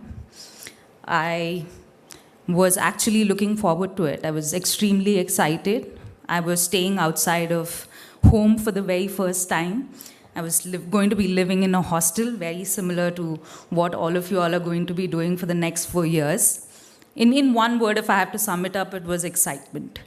And when I did come there, I don't think any conversation that I had with my seniors, with colleagues who had gone through this in the past, or even my friends, I don't think they could have prepared me for it. And if you all might be aware of Manipal as a city, it's known for its rains. It rains incessantly in that city. I was ready with my umbrella. I had bought it 3 weeks in advance. I knew exactly the color of umbrella I wanted. I knew exactly the kind of pictures I wanted to take with the umbrella as well. I had bought it much in advance. And I was ready. I had decided which polka dotted shirt I would wear for my induction, which width skirt. And I was going to be wearing a heel that I picked out with a lot of, mix and match and whatever I needed to do. And when I did that, I'm glad to say I'm a lot more comfortable in heels today, thankfully, because I'm wearing them today as well. But in monsoon of 2013, in a city like Manipal, I don't think it was the best decision because the first day, when I wanted to make the best impression to all of my peers, what I do is I walk in to the canteen for my breakfast with my super heavy bag in one hand and the really wet umbrella in the other, and I slip. I fall flat on my bum. And I'm there for a few seconds, just listening to people snickering at me and laughing. And that's probably one of the things that I remember probably forming one of those core memories that will define your life in the future. So I thought that was one of them. And that umbrella that I picked 3 weeks ago, by the end of the day, it was broken. So I had not taken a single picture with that umbrella. My plans were to take pictures, it broke, but a lot of my batchmates had them stolen. I'll probably tell you those stories after we are done with this. But yeah, I mean, I thought those two incidents were going to define what my 2 years in TAPMI were going to be like. I was very ready to consider them as bad omens and consider them as foreshadowing for the next 2 years to come in my life ahead. I was very ready to make assumptions, but when I was on my way here, I thought, probably you're also thinking of stuff like that. And I wanted to reassure you that at the end of your course, you'll be okay. And I was okay. I think I did okay. And probably not the best at studies, but I did make class representative and part of Students' Council in the first year. Probably not the best because right after first year, I had gained 15 kilos. And it took me another 2 years to lose it. But I got a decent internship, and I also got made the president, the first woman president of the Students' Council in TAPMI. So I think I did okay for myself. So what I'm here to tell you is it's going to be fine. You're going to find your way. And if I had to look back at what I wanted to know when I was starting my first day of induction, probably these are the things that I wanted someone to tell me, right? So in a very consultant-like manner, I have made a list of 10 things that I'm here to share with you. So the first thing that I would like to say is have a box full of pens with you all the time. You are going to lose every single pen that you have with you, and it's going to be a black hole that you're not aware of. It's going to be in your bag. It's going to be on your desk. It's going to be a friend of yours. So please carry as many pens as possible at all times. That was just on a lighter note, but take me seriously, you need your pens. I think just to start off on the serious note, the list that I would like you to keep in your mind is be prepared. People would say that I've had long nights when I was doing my college studies, but being too busy is just an excuse. this is nothing as compared to how your life is going to be when you're going to be working, managing a lot more. So being too busy is just an excuse, so you need to be prepared. If it is for a class, if it is for an exam, if it is for a presentation, there's no excuse. You need to be prepared, and I think that is one of the things that you need to start doing from today itself. I would think that would be the first thing I would write on my to-do list. The next thing is just in terms of how crucial attendance is, and I think there'll be a lot of professors around here who would tell you that attendance is super important. It was extremely critical back in the day for us as well.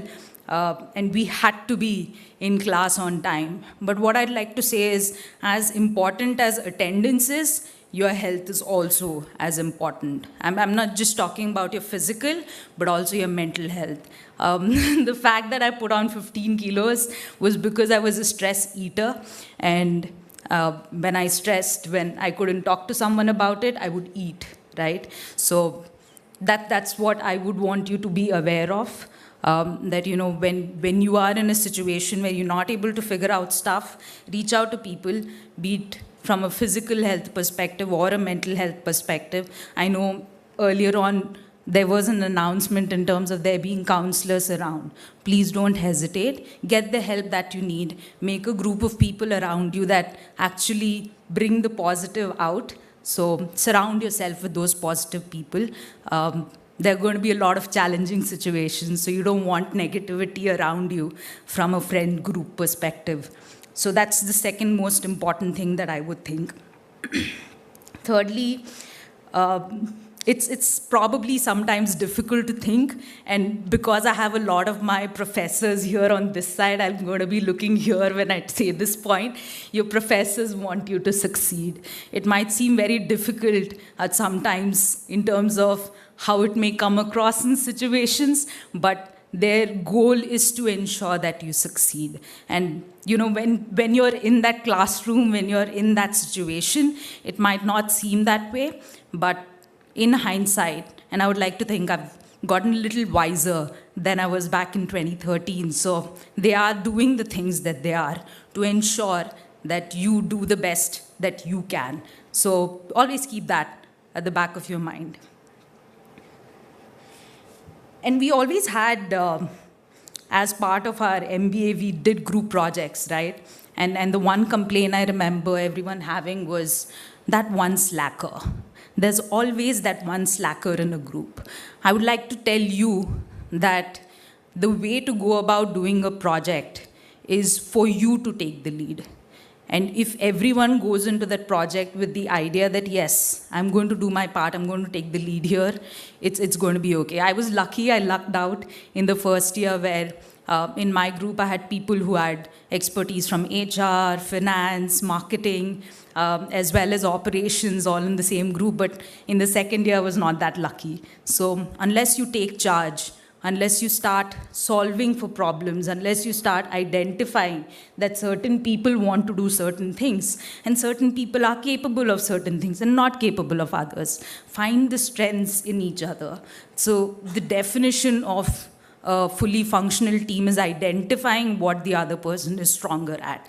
You need to be able to identify you are probably not as strong in certain areas, and you need to be able to reach out to them in certain aspects as well. So that cohesion becomes extremely important.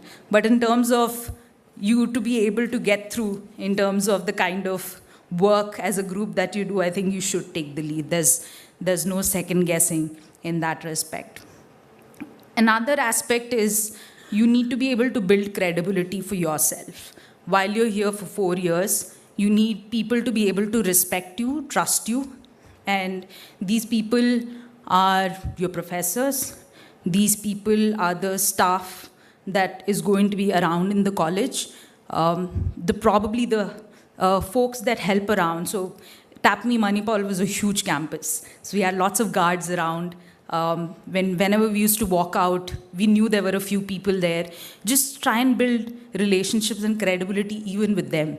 As a virtue of the kind of work we used to do as part of Students' Council, we had the opportunity to talk to as many people as possible in the college itself. So ensure that you're able to make those connections, but more importantly, build credibility, build trust with those people, and most importantly, also your own groups, your own peers.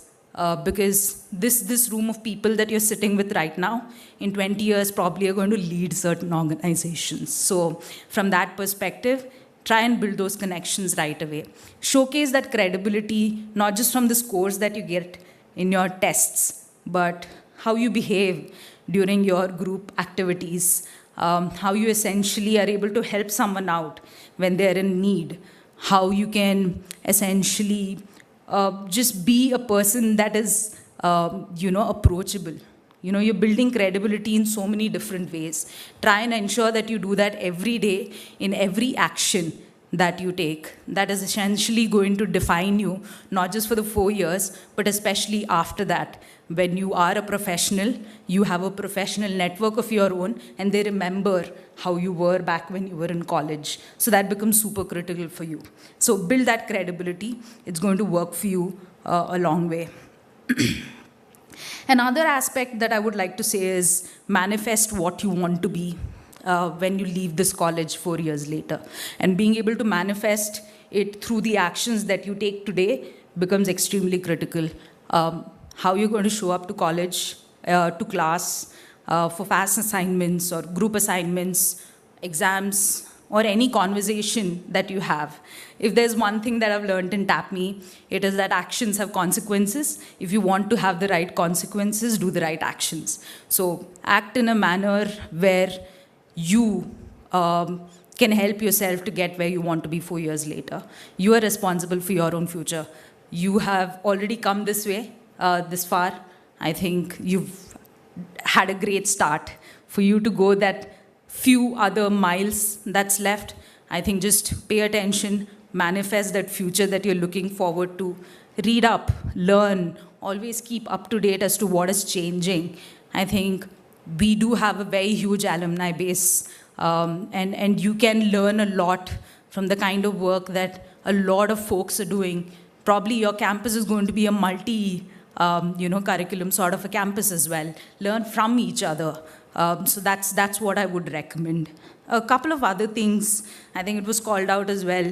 Be curious, ask intelligent questions, ask questions and make it your USP to be known as the person who asks difficult questions, right? It's a brilliant thing to be remembered for. And remember that if you ask the right question, you're just one step away from the right answer. So finding that right question becomes that much more important. So that's one of the things that I'd ask you to do.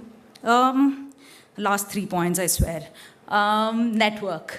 So this batch that you're in right now, you're probably, yes, looking at each other as making friendships, but like I said, 4 years down the line, this will be your professional network.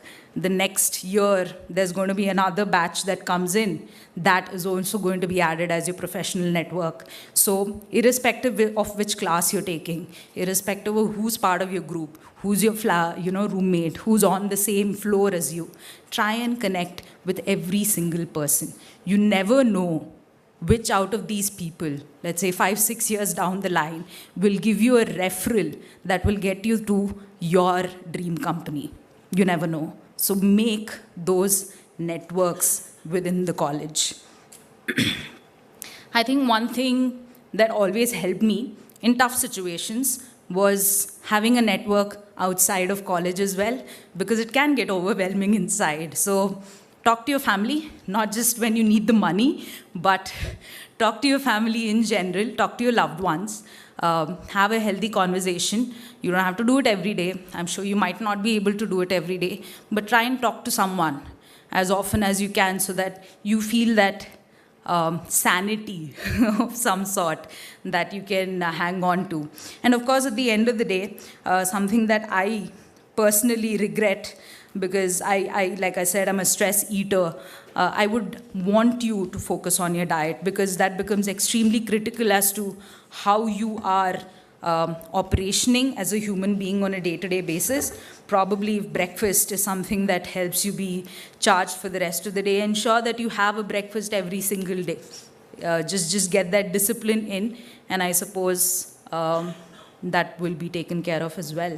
So I think these were just a few things I thought, at least from a student's perspective, because I know there are a lot of people who are saying brilliant stuff today, which will help you 4 years down the line. But I thought today, what is it that you probably want to hear and how you want to live the next 4 years of your life? I think just a few things I wanted to share with you. And I would want to congratulate each and every one of you for making it here today. And all the very best. I'm sure you'll be absolutely fine, and happy to answer any questions you have today, tomorrow. Connect with me on LinkedIn. Happy to chat with you offline and talk to you more about those umbrellas that were lost in Manipal. Thank you so much. Have a nice one.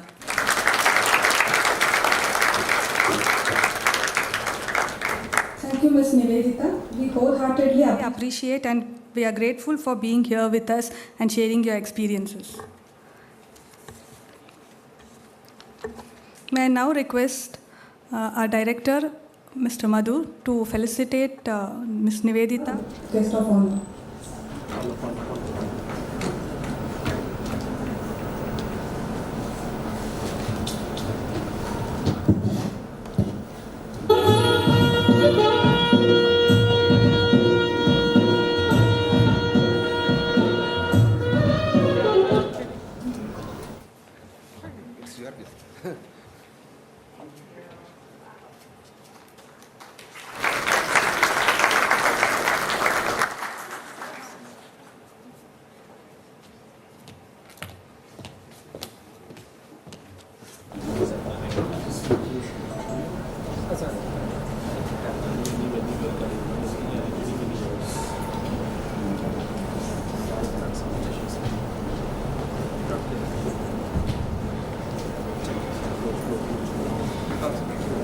Now request our director, Mr. Madhu, to address the audience.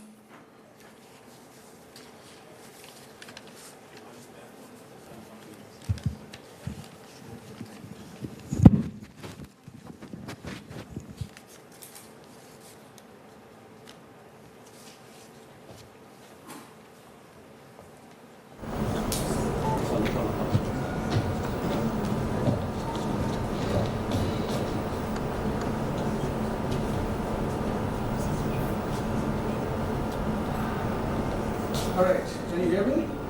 No? It's good? Yeah, great. Well, firstly, I want to congratulate all of you for making it to this very exciting program. I have a long presentation, but you'll like it. I can promise you this. But a couple of things I must confess first. First, everything that Jadhav said, I couldn't agree more. Absolutely, I couldn't agree more. I think it's the best speech Jadhav has actually given. Okay, so a very good round of applause.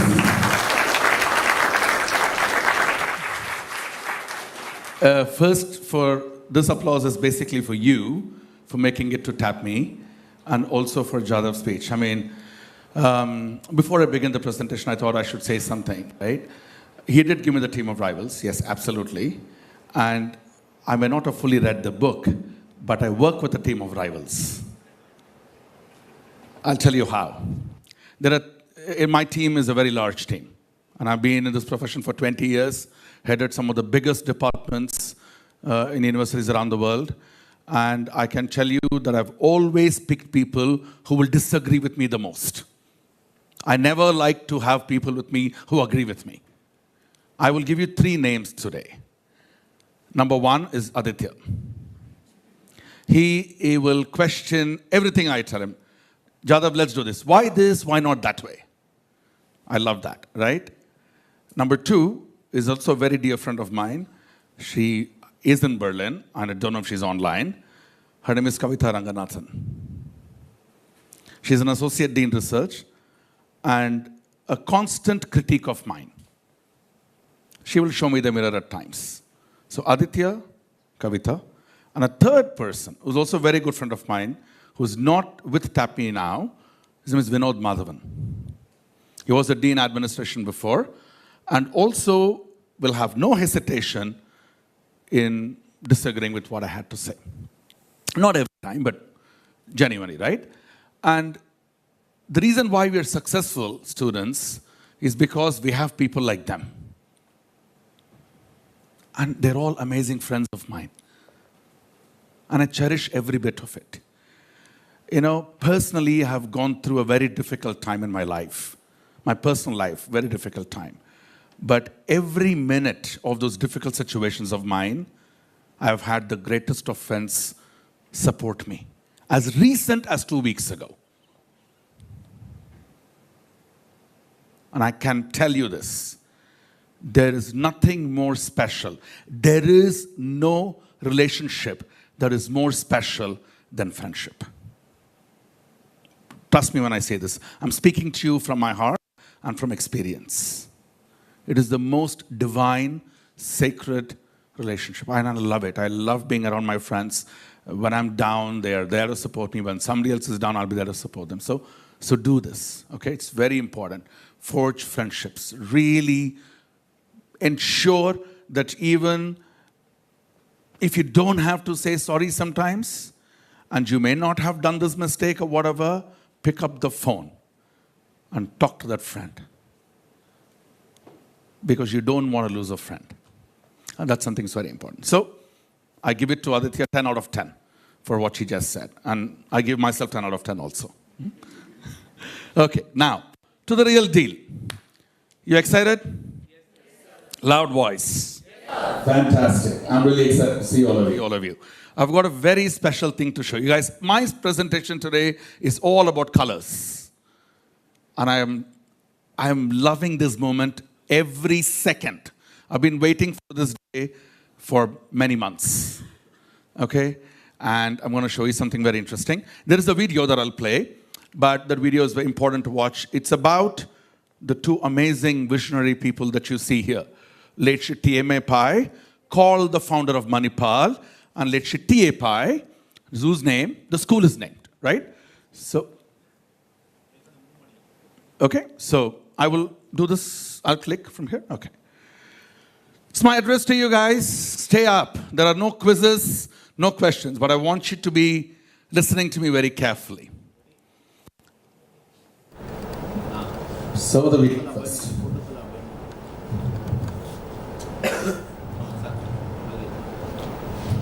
To TAPMI Management Institute, located in the student city of Manipal, Karnataka. Here at the institute, fondly known as TAPMI, we take pride at the academic rigor and business knowledge imparted to our students through experiential and relevant learning. We are sure you, the students, are excited about the next 2 years and all that the institute has to offer to you. From the case-based learnings, simulation games, competitions, and many other engagements beyond the four walls of the classroom. We at TAPMI seek to promote and raise the standard of management education and to create responsible business leaders of tomorrow. But where did it all start? Who nurtured and created this vision for the institute? Dr. TAPMI Pai and TAPMI's founder, Shri T.A. Pai, built the city and the institute to what it is today, with the vision of creating leaders who not only achieve great things, but also resolve to make a difference in society. Dr. Tonse Madhava Anand Pai was one of the architects of modern Karnataka. He was an individual who was affiliated with numerous walks of life, such as banking, insurance, business, education, and healthcare. He was keen on serving the people, keen on transforming and empowering lives through the most basic aspects of social uplifting. He was revolutionary for bringing into the rural tract of Manipal various amenities such as an educational complex, an ultra-modern hospital, small industries, and outstanding banking establishments. In 1925, along with his brother, he set up Syndicate Bank following the motto, "No man is too small for our bank." He struggled for the underprivileged and found avenues to bring changes to their situations. He started a Hindu orphanage during the freedom struggle to house orphaned children due to the ongoing nationwide scenario. Dr. TAPMI Pai established the Kasturba Medical College in 1953 to help provide equal opportunity for all to study medicine. The Manipal Institute of Technology in 1957 was established with a similar agenda and was the first of many more of the same kind. Dr. T.M.A. Pai was passionate about his work and aimed to make a change in the lives of many, something he viewed to be the fulfillment of the vision of the Almighty. He was constantly thinking out of the box and ahead of his time. Dr. T.M.A. Pai believed that a common person has a lot of common sense, and it is transforming this into productive work that helps build society and assists humankind, which is visible in his efforts to transform the barren land of Manipala into the exciting Manipal University township that it is today. He has set the path of social responsibility on which we are continuing our journey. Sri Tonse Anand Pai was the nephew of Dr. T.M.A. Pai and was just as revolutionary and thoughtful as his uncle. One to carry on his legacy, Mr. T.A. Pai was a thinker with a unique personality. Mr. T.A. Pai began his career as a deputy manager in Syndicate Bank, rising to the position of general manager and then managing director by 1962. Under his stewardship, the bank was credited with several achievements. He was appointed as the first chairman of the Food Corporation of India and later appointed as the chairman of the Life Insurance Corporation of India, where he used his unique ideas to develop social infrastructure for the people. As an active political worker, Mr. T.A. Pai was a member of several state and central committees. He was involved in leading projects in diverse sectors such as electricity, education, agriculture, and bank management. In 1972, he was appointed as the Minister of Railways. His innovative and exemplary work helped the industry by leaps and bounds. He was awarded the Padma Bhushan in the same year in appreciation for his outstanding performance. Under his leadership as the head of the Ministry of Heavy Industries, 15 public sector enterprises did very well, practically doubling the previous year's output.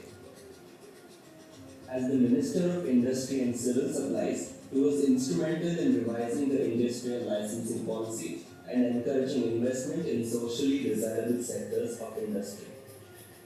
He founded the Manipal Institute of Management in 1980, which was later renamed as TAPMI. Mr. T.A. Pai's foresight and enlightened leadership paved the way for unprecedented progress in various industries. He used his vast knowledge to change the Indian economic situation in a positive manner. For him, the people he was solving issues for were not anonymous entities, but in fact very real people with complex problems and lives. He had a humanistic outlook and viewed every situation as an opportunity to create value for others.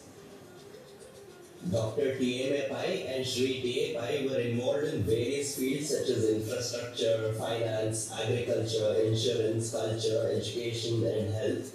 All of these which have been united by management.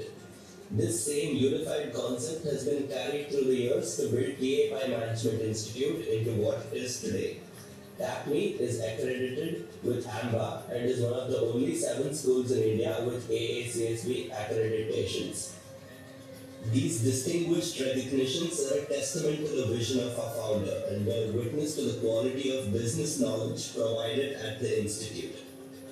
As we progress into 2022, the centenary marker for Sri T.A. Pai's birth anniversary, we welcome you to the Center of Great Learning, where his ideals and values are imparted in everyday learning.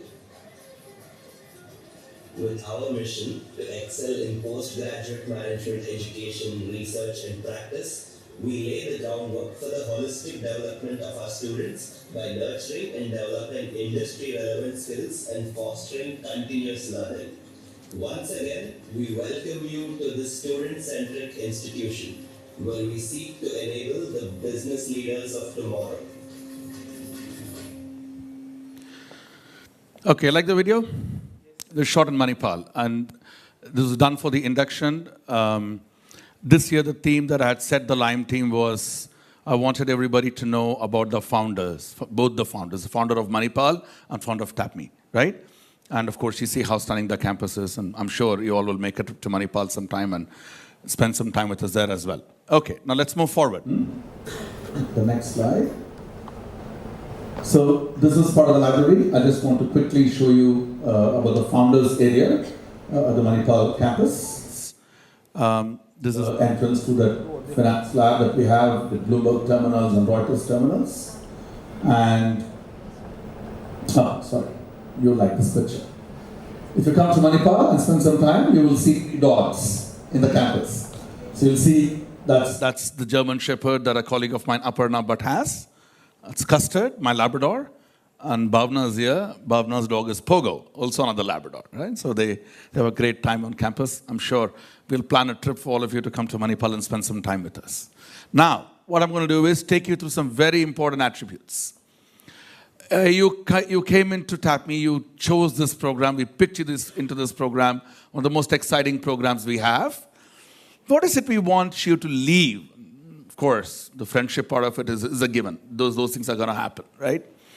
Rohit spoke about some things, if you heard the chief guest. Nivedita spoke about some very important things in her guest of honor speech. So there are a few things that we have put together. One is global citizenship and cultural awareness. And remember, Rohit spoke about in Japan and China, when they nod their head, they don't really mean yes, right? So we need to be aware of those cultural differences.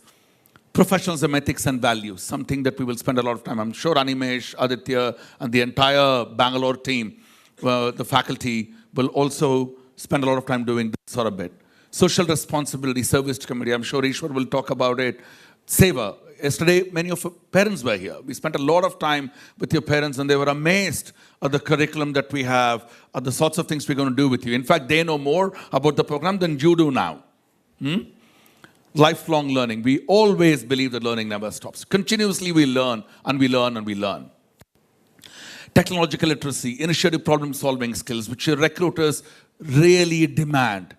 Adaptability, flexibility, emerging skill sets. And of course, leadership. You're in a B school, right? And obviously want to be outstanding transformational leaders. That's what we want to do with you.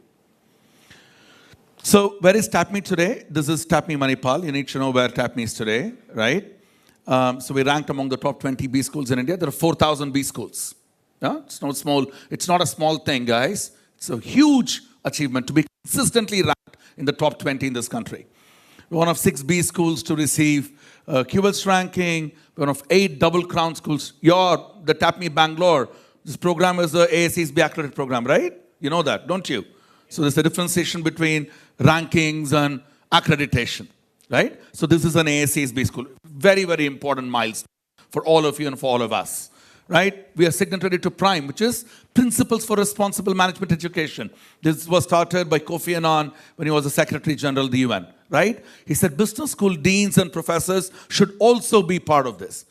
We can't just allow schools to teach something, very capitalist philosophy, but not worry about the community. So we are the signatory, and we're the only champion school for 2021 cycle in India. So you're coming to TAPMI is going to change your career like anything.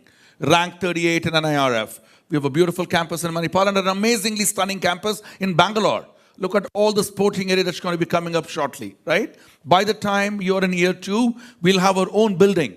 We'll have our own B school. TAPMI B school, and we have already identified the plans, everything is ready, we'll get started soon, and it's going to be a stunning building that we're going to have. And of course, both in Manipal and Bangalore, there are great facilities. One thing I want to tell all of you, and that is, we may be in 2 different locations. I may be in Manipal, you are in Bangalore. The values, the culture is the same. Nothing changes. What you see in TAPMI Manipal is what we want to see in TAPMI Bangalore. That's why the Bangalore TAPMI Manipal faculty are here. I will come here regularly. Many of us will come from Manipal to teach. Faculty from Bangalore will come and teach Manipal because we are one institute. We may be in 2 different locations. Doesn't matter. Okay? But why did you choose TAPMI? I don't know whether you thought about it, but I thought I'll put something for you. We are a very bold school. We will go to places where people don't dare to go. We are very bold with the initiatives. We may fail in a few things, but that doesn't matter. Hey, there is no point in fun. There's no life if you don't want to try anything. Something that we will teach you all the time. Keep trying. Fail doesn't matter. Go to the next idea, right? Very bold. We engage with community very actively, both in Manipal and in Bangalore, you will see. And I think today or tomorrow, whenever Jadhav or Navneet talk about social internships, we'll tell you what is it that we have in mind for you and how we would be engaged with the community. We are very student-centric school. You've already experienced it, haven't you? This morning, some of you had pasta. I can't believe it. 8 a.m. you had yummy pasta. And I had 2 idlis for breakfast. You're already in a very nice place. I think I should come to the hostel, our mess, student mess, and have pasta with you guys tomorrow. Very student focused. And we will see to it that any issues any of you have, our faculty in Bangalore, in Manipal, the counselors, the support system will be absolutely world class. You are the center, right? Inclusive. We're a very inclusive school. We follow the 21st century curriculum. And you can look at your curriculum that we're going to show. Guys, I can tell you this. I've been dreaming of this program since day one, right? And I don't think there is a program like this in this country. I can put my last penny in the pocket. An absolutely outstanding curriculum. Alumni, Nivedita spoke about it. She's an alum as well. 6,500 alumni and counting. And Jadhav already spoke to your parents yesterday about how we're doing a mentorship series. So all of those things are going to happen to you. Great career opportunities. I'll talk about that a bit later. Global mindset, right? Ability to lead. That's what we want to see in you, right? An entrepreneurial spirit. We want you to think like that. Entrepreneurial spirit. Very important. These are not just some buzzwords I've thrown here. Okay? We have spoken about the founder. This is our founder, TAPMI, lecturer TAPMI. And very quickly, in 1922, he was born in a place called Tonse, small village. You can see 1943, he went to Sydenham to do his commerce degree. Then, of course, chairman of LIC, Rajya Sabha, he was Minister of Railways. You saw that in the video, right? We showed you Padma Bhushan, and of course, TAPMI was formed in 1980. That's a great legacy, guys. It's amazing, 4 decades. But what is our motto for your program? We want to be nurturing young leaders for both business and society. Society is very important. We don't want you to think that you come to a B school, therefore only businesses matter, society don't. That's not what we're on about. Now to the program. How is this program different? You've already in. I don't need to even tell you, but I want to remind you of why the TAPMI BBA Honors is so different to something else. So here are some key pointers for you. Multiple internships. Again, your parents were there last night. We had a great interaction with them. They spoke about internships. We spoke about corporate internships. We spoke about social internships. There are multiple internships. Live projects. Both Jadhav and this entire team in Bangalore, we're going to work with the corporate engagement. That's why I'm saying this is a seamless connection between 2 great, if you like, institutes, TAPMI in Manipal and TAPMI in Bangalore. Everything we have in Manipal, we're going to bring it down to Bangalore. So live projects. We have an excellent personality development program. Again, Animesh will speak about it sometime. We think of international immersion. We have an option of 3-year degree. Some of you may want to exit at 3. Some of you want to go till 4. Multiple options, flexibility. And of course, you can also pursue your master's at a later point in time if you decide to do it. So the program philosophy is very different, okay? It's one of multi-dimensional capabilities, and I'll touch upon that a little bit. Functional expertise. Pragya, the Pro-Vice Chancellor spoke about transdisciplinary, right, sort of a campus. So cross-disciplinary mindset. And we want you to have this outstanding, amazing global outlook. That's very important, right? It comes to teaching. I don't know what you have done. Well, until year 11, year 12, you probably have your teachers that have done things on the whiteboard and you've copied it, or blackboard. You've copied things and you memorized. And then you've gone back to the exams and you've vomited them in the exam and you're done with it. 100%, 90%, whatever it is. We don't do that in TAPMI. Very, very different. Here, learning is going to be a 2-way traffic. It's an intellectual conversation. It is not going to be a monologue where a professor draws things and you copy. It's a dialogue. We learn, we have a shared journey. We will learn from each other. I'm sure the faculty are going to learn as much from you as you're going to learn from them. That's why learning is fun. That is why we talk about the journey of discovery. That's why it's experiential, hands-on learning that you will do. We'll bring cases, we'll do activities, we will learn in very different ways that you could not even imagine. A professor will teach math in a most innovative way. Somebody will teach economics very differently. Somebody will teach accounting, statistics, things that scare the living daylights of people in a different way. That's the power of faculty. Because we will get connected with you that way. That's why the learning has got to be fun. Otherwise you'll get bored, right? Are you bored now? You're up? Okay, very good. Learning through fun. Now, there are a lot of things you will learn inside class, and there are a lot of things you'll learn outside class. Both are important. In TAPMI, there are over 30 clubs and committees. We're going to bring all of those clubs and committees into Bangalore.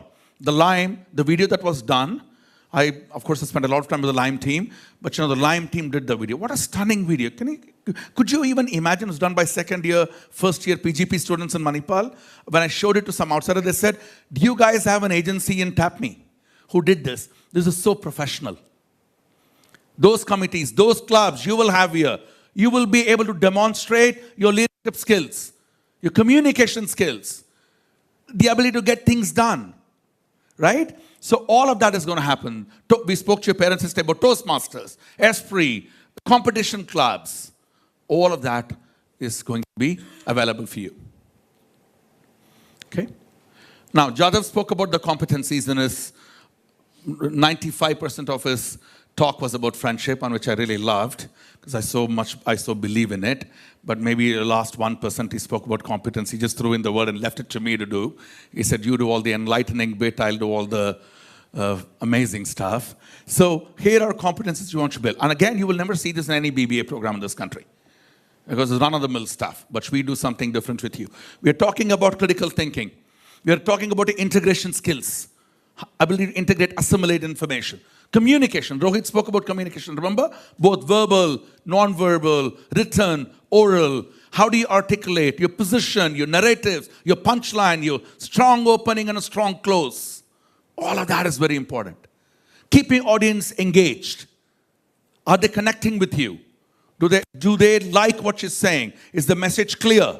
Right? That's very important. Decision making under uncertainty. The world is uncertain. Your day will never be the same when you're in a corporate or when you're heading organizations.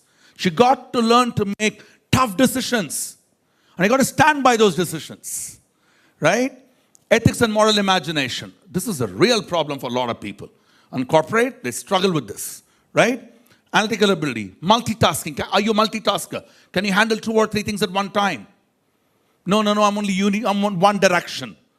I can only do one-dimensional stuff. Problem for recruiters. Teamwork. Oh, don't worry, sir. I can't work with these people. But give me the job, I'll do it myself. It can't happen. You can't choose your boss. You can choose your life partner, maybe. You cannot choose your bosses. They'll tell you how to do what you do and you have to do that. You may have to work with people whom you absolutely hate, but they will be in your team. Right? So teamwork is essential. Individual work is also important. But today, at my level, when I'm taking so many decisions, you think, I could do all of this myself? Is it even conceivable? Is it possible? If I didn't have a Jadav, if I didn't have all the faculty here and faculty in Manipal, staff here, staff in Manipal, the university support, you think it's possible? Impossible, right? It's a collective decision, it's teamwork. The captain is as good as the team. Right? So you want to have a great team. And that's the thing. Technological proficiency, leadership. And we again circle back to leadership and creativity. All of these competencies are part of your program.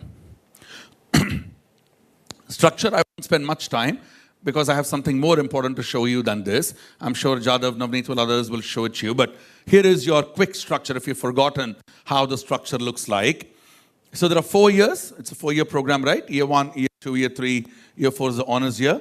So the program structure, the first year, we're doing a lot of liberal arts stuff. We're doing skill-focused. You can see, right? You can see foreign language, spreadsheets, design thinking. We've got the Srishti School to come and teach you. We're going to go out and bring in different experts to come and to work with you, right? You're going to do coding. You're going to look at anthropology, science and nature, culture context. These things you don't see in business programs. Why? Because I always maintain this, that the problem problems in the world are very unstructured, and a solution comes from that unstructured thinking only. You have to go to different disciplines to draw inferences, to pick the best, and then come and make a solution. You cannot just run a BBA program or a business program with business courses only. In fact, I will discourage you to take a lot more business. I'll say, go out and pick something in math. Go out and pick something from medicine. Go out and pick something from design school. Go learn something from languages. Pick things like that. It shall make you really well-rounded. You'll have a great perspective that your other students, other friends of yours will probably not have, right? So social internship, again, I'm guessing Ishwar will talk a little bit about it, or Animesh will talk a bit about it. Of course, you'll do a little bit of decision science, business math, okay, economics, but they'll be taught very differently, guys. The faculty will do very different things with you, which you're not used to so far. Core business, you come to second year, core business, of course. But remember, we have broken it down into management, skill, and liberal arts. The focus of this program is also on these liberal arts courses. Again, you're looking at text and ideas, critical thinking, creative writing, right? You know, how do you write? No B school is going to focus on these sorts of wonderful courses, right? Python programming. We're looking at descriptive analytics. Again, you will need those. This is where lots of jobs are. I'm sure Sudhir, when he talks about corporate engagement, about what we do with companies, it'll come out. Summer internship, right, that you're going to have. Then you have all these majors. You can pick finance, you can pick marketing, HR, operations, analytics, IT, design, strategy, entrepreneurship, any of these things. Look at the smorgasbord of options that you can choose. That's what great schools do. They give you the flexibility to choose what you want to do and make those options available to you, right? Then finally the fourth year, which is the honors track. Again, by invitation, you got to perform really well. You have 3 of these tracks available to you. This is some distance to go before you get there, but you got to start thinking about it if you're keen from your year 1, right? So important to think about the 4th year. If you choose to stay and do an advanced track or a research track to do a PhD somewhere or an entrepreneurship track, then we are available to discuss those options as well. Here are some of the very important logos that you want to have a look. Have a look at the sort of companies. TAPMI today talks to over 300 corporate partners. And all of these, and I've not put all of it. Anyway, it's impossible to put all 300 logos. But you can see the sort of companies that come to campus. Who is who are here, aren't they? Right? They come for summer internships. They come for placements. And when they see you guys, these companies are going to come here. Don't you want a great career? Isn't that why you came to TAPMI? So, but you got to work hard. It's not going to be easy. It's not just we will deliver and you will sit down and just enjoy, right? You got to work hard as well. You got to work hard at the faculty, right? So here is one list. Here is a second list of companies. Look at the logos. Look at the names. All of these are top companies. There's more, but I've just limited myself to a couple of slides. Otherwise, there'll be 5 or 6 slides on these. But these are all the companies that engage with us and more, right? And they'll come and talk to you as well for your own careers. Now, one of the amazing things about this program, my friends, is about the support. See, great schools do things very differently. I want you to understand there is a job and a career. If you want a job, don't come to TAPMI. If you want a great career, then you're in the right place. And we will build your careers. It is our responsibility. It is Jadav's responsibility. It's Navneet's responsibility. It's Animesh's. It's mine. It's every faculty who is here and who's not here. It's our responsibility to help create that amazing career journey for you. Right? So we will have support. We'll have advisory. We will have great career guidance. We'll work with professional firms. We will have staff who are appointed already to work with you on helping you write CVs, preparing for group discussions, interviews. It's not just that we want to do academic stuff and let you go. No. Remember, you are TAPMians. You are going to be an alumnus in 4 years like Navi sitting here. In some time, maybe in a decade or so, one of you will come here and be the chief guest or the guest of honor. Won't you like that to be the case? Isn't it? That's how the world works. Here is something interesting. I may have got the numbers slightly wrong. I did these slides a few days ago. So 48%, I think Anirudh said 57 or 52, 43 something, but my numbers at that point were 52% men and 48% inaugural cohort. Now, why am I showing you this number? The real presentation starts now, actually. So far, what I've shown you, already you know. What I'm going to show you, you don't know. We are now going to demolish. My narrative for today is demolishing of stereotypes. We are now going to create the new wave of leaders. And who are these people? Have a look at the slide, guys. This is a very punchy slide. Concentrate. What this shows you, this is a global slide telling you how many women serve on boards. Look at that number, 14,789 women on boards, and they analyzed around 10,500 companies. Now, here are some interesting numbers. If you look here, 19.7% women on boards. Board chairs of the board that are women are 6.7%. CEOs that are women are only 5%. And CFOs that are women are 15%. This is a global study. Isn't this a telling statistic? Yes? Can you see from where you are? Can you see these numbers? Right? Now, this is global.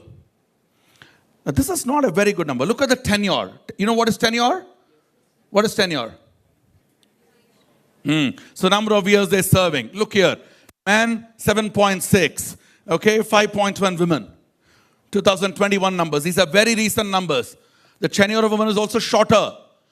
Now look at this. I'm not going into that detail on that side. I know it'll get very nauseating for you. Let me show you this. This is a very important table. And why I'm showing you this is 48%, and I'm so pleased to actually see so many women candidates picking up management careers. This is a brilliant thing to see. Can I get everybody to give a big round of applause? It's very, very important. I mean, to me, this is as close as it gets to my heart. And we've been doing this in TAPMI for the last 6 years to see more women come and take careers. Guys, I'm going to show you something very important. Watch this slide. This is a very important slide. And the one that follows is even more important.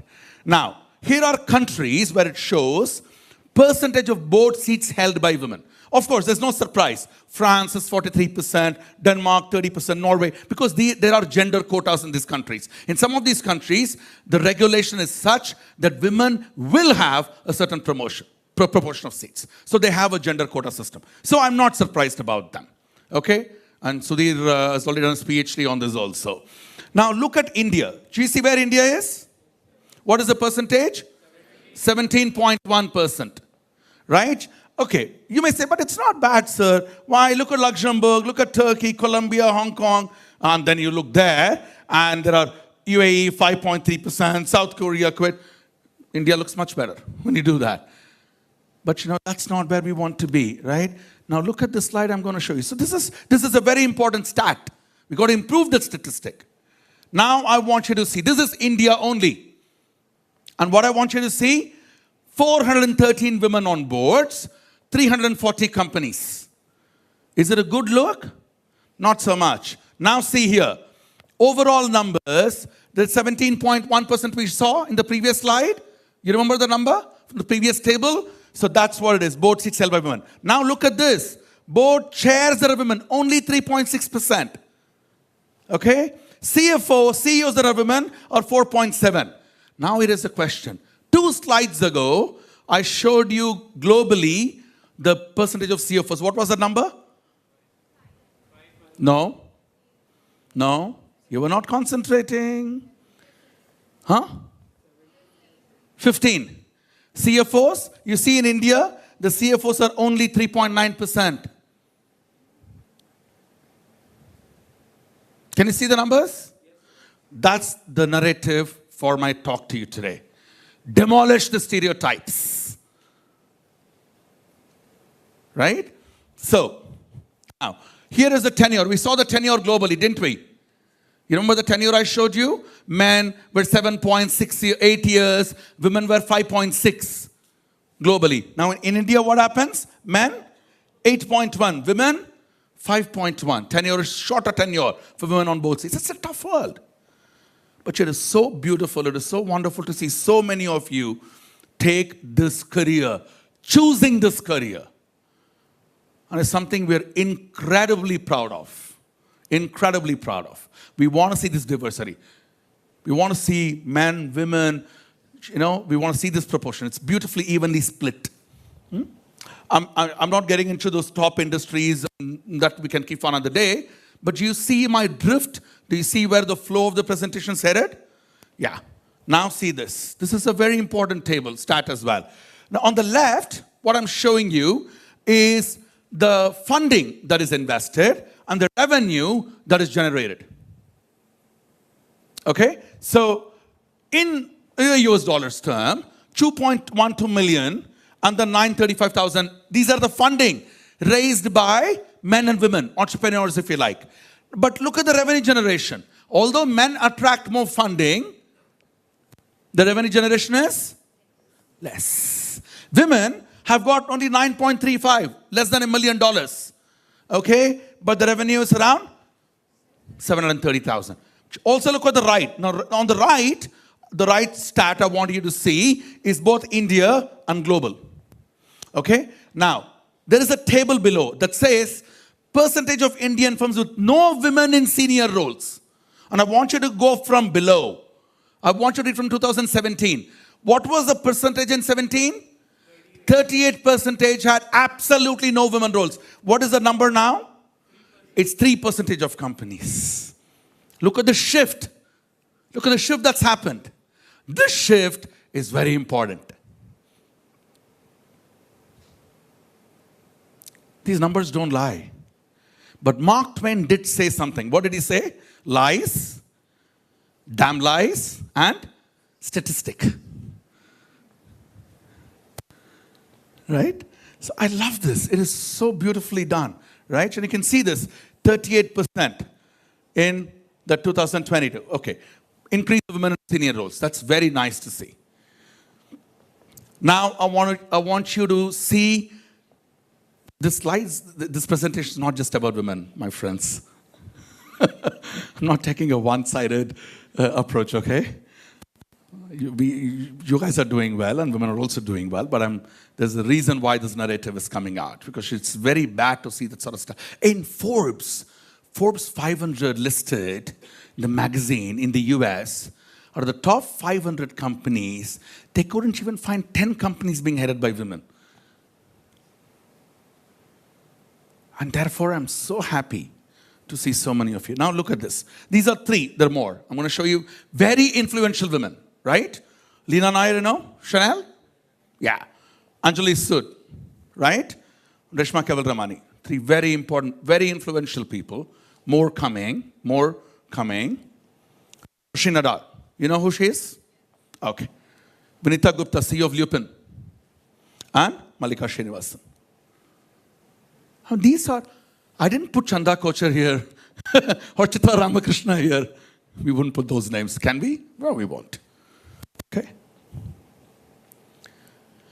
Falguni Nair. Heard of Falguni Nair?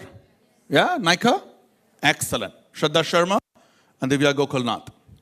Very powerful women, guys. And who knows, in 10 years, whoever's the next director, whenever they do the slide, they'll probably list some of you on the slide. Right? And say, but I'm going to do that now, actually. I won't even wait for 10 years. These are TAPMians. We produce outstanding women leaders too. These are alumni. Shraddha, there's Chitra Ramakrishnan, there's Varij Pujara. Very, very powerful. And there are more, actually. There are people in Barclays. There are people heading JP Morgan. There are people heading Citi. There are people in J&J. Huge number. We have 6,500 alumni. 1/5 of the alumni are in CXO roles. Heading sort of CXO roles. Manal Satrapati. And maybe Guru even knows. Guru or Raghu may even know some of these people. Anusha Rao, right? See, I also have a lot of men. Not just making you feel good, but it's true. Okay? CEO in GrowSmart, and there's Bryanston Investments, There's your brand blood box, some great companies people are heading. I also want to talk to you about job creators. There are some alum, and this is in Mahe. This year is called the year of innovation and entrepreneurship. We are writing, Raghu's actually doing a book. Raghu's here. When we do the faculty introduction, you will see when I say Raghu, you may not know who he is, but Raghunath is the Dean of Research, and he's actually doing this project for the university as well. We're writing a book on TAPMI entrepreneurs, right? And there are amazing wealth creators, job creators. Who knows, you guys could be the next set of serial entrepreneurs. And this is a great campus to be in because the focus of this campus is on entrepreneurship. You are absolutely in the right place at the right time. Your timing could have been any better than this. Okay, now see. Founder Hungry Travelers, Sonu Shamapalan, she was there. Ritu Shwani Srivastava was actually the chief guest for the induction. Amazing speaker as well. These women have the gift of the gab. They are great communicators too, guys. Communication is very important. You're with me? You're up? You're listening to me? Very good. I'm really impressed. Sandeep Naik, founder of Atto Investments, Zozode, then there is Aaron Group. A lot of entrepreneurs that we have. In fact, we're now building this beautiful book, and we're going to felicitate them later this year. Where will we take you? These guys are already there. What are we going to do with you? What do you think we'll do with you?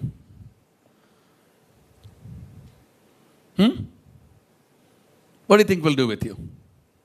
Come on, it should be. There's no exam. There's no quiz. Even I don't know the answer what we'll do with you. You tell me, and then we'll do that with you. How do you think we're going to create? What do you think what sort of things you have in mind for you? Do you want to have careers like these? Yes? You want to be on this list? You want to be an entrepreneur? You want to be heading organizations? Isn't it? So what we did, I'm going to show you your journey 4 years ahead of time. But it ain't easy, isn't it? This is going to be, the next 3 slides are going to be about you. And then I'm going to wrap up my presentation. It's your journey. And what is your journey going to look like? You're 17, 18 and a half is what Anirudh said in his slides, average age. 21, you finish your BBA. 21, okay, let's say 21, 22, finish your BBA. You graduate and you're going to join one of the top companies, Deloitte, the Grant Thornton, Accenture, Sudhir will talk about it, HSBC, Citi, Nestle, ITC, JP, Goldman, all these great brands are going to come and literally swoop and pick you up because you're going to be so damn good. Aren't you? Yes. You believe, right? Yes. Very good. So you're going to join as a trainee, what they call management training. Sometimes they use the word management training. 21 to 25, when you turn this age, between this age, we are telling you that we see that you're going to be in middle management. Very accelerated progress. Why? Because our program is so different. You have absolutely no idea today how we are going to be 4 years later. And I will be around. And I will come back to you 4 years later in this very room, or maybe a larger room in our building. And we will have this conversation. We'll pick up the thread from where I leave this afternoon. And you will be so different. You'll transform you like nobody else. Right? 21 to 25, you're going to be part of some amazing projects. You're going to be a great team player. Remember, teamwork is important. You know why you're sharing hostels? You think we couldn't have given you a single room? We don't want to do that. You have to share rooms. You have to share resources. You have to understand other people's concerns, problems, issues.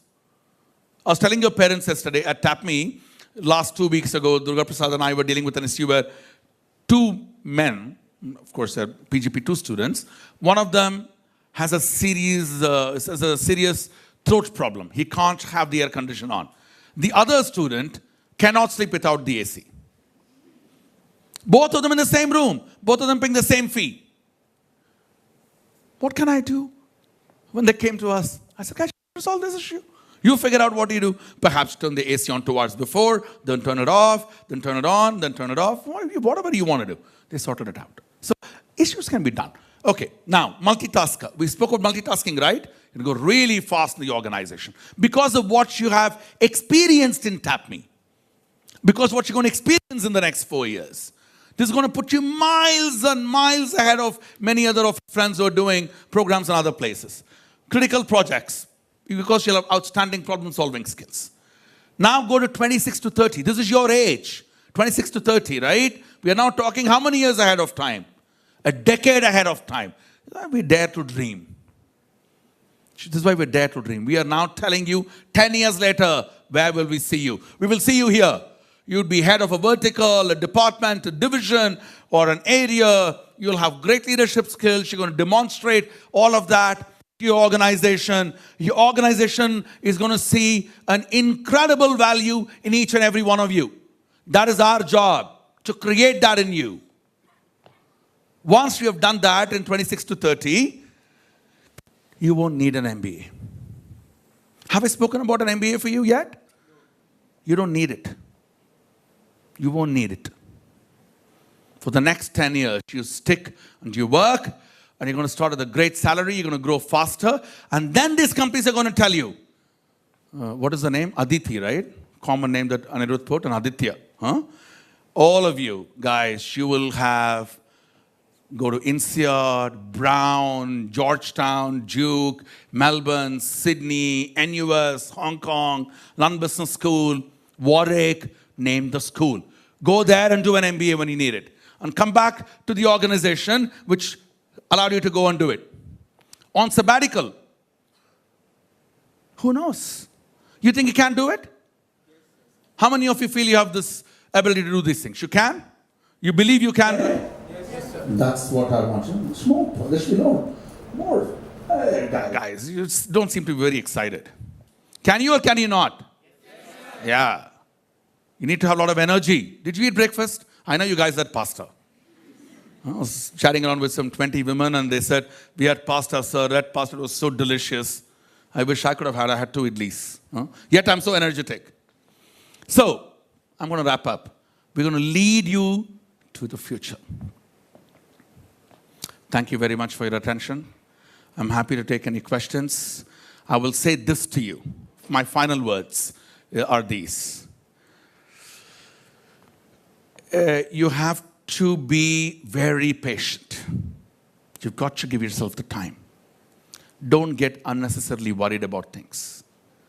We have amazing faculty in Bangalore. We have amazing faculty in Manipal. They'll all be here. I will be here regularly. We'll spend a lot of time together. We will ensure that for each and every one of you, I'm looking at your eyes when I say this, each and every one of you, we will build your careers.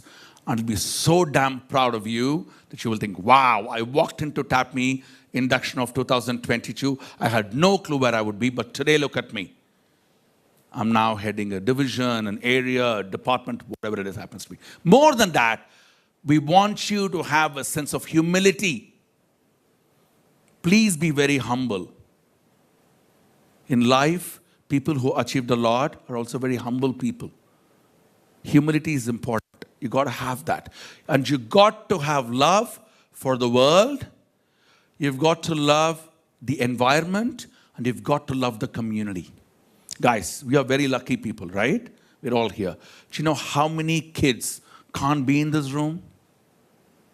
Is it their fault? It's not.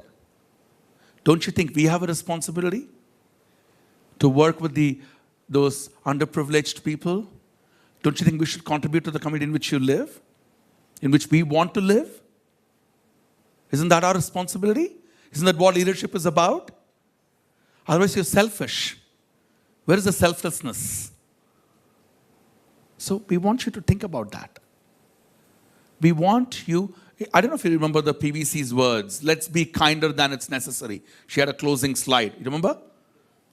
That Jadhav spoke about empathy versus sympathy. Guys, these are not just words we throw at you. It is incredibly important that you internalize everything we are saying. Many of the things we say to you are from experience. Because we know, we've gone through it. We see the world, the way the world is headed. Right? Empathy, absolutely important. Never sacrifice your friends. Never sell them down the river. You make friends for life. Do not give up on your friends. Be there for them when they need you. Just a simple thing, are you doing all right? Is a great thing to ask. I'm very lucky, I'm very fortunate to have amazing friends. My worst possible days, my friends were with me. I cannot tell you how important it is. So please do that. Spend the next 4 years not worrying about your grades. These damn grades won't define who you are. Grades are just a number, a letter, an alphabet. It doesn't make you a rock star. It's much more than the stupid grades we discuss. It's about you as a human being. It's about you, how you can change a life. One person's life you change. Work for an NGO. Go down and do some good work for people who don't have things that you have. Support them. Adopt a child. Adopt a girl child, adopt a boy, whatever it is, when you are ready to sort of support them in their education. Go to villages. Why do you think we want you to do Seva? A Seva, you know what Seva stands for? Society, environment, values, and attitude. But the word is beautiful, Seva. To serve. I want you all to think about serving the mankind. And don't think I'm philosophizing, I'm just giving you some scriptural lectures or something like that. It is important for you to do. That is why you came to TAPMI. For this very holistic development, you as human beings. So, thank you for your time, your attention. I want to thank my colleagues who are here with me and colleagues who are not with me but watching in Manipal. I want to thank all the alumni, the chief guest, the guest of honor, the university, the management committee, the chairman's office, Pragya, everybody, the whole university for their outstanding support. This is our program. You are in the perfect place to do this. We are well positioned to give you the best of the world. Please join me in congratulating all of you one more time with a very big applause. So, thank you very much. I think I've exceeded my brief, 12:30. I think I'm just on time. Thank you guys. Bye-bye. Thank you, Professor. You are our pillar of strength and support and inspiration. Thank you so much. May I now kindly request Professor Gururaj Kidiyor, Dean, Academic, to talk about the culture at TAPMI.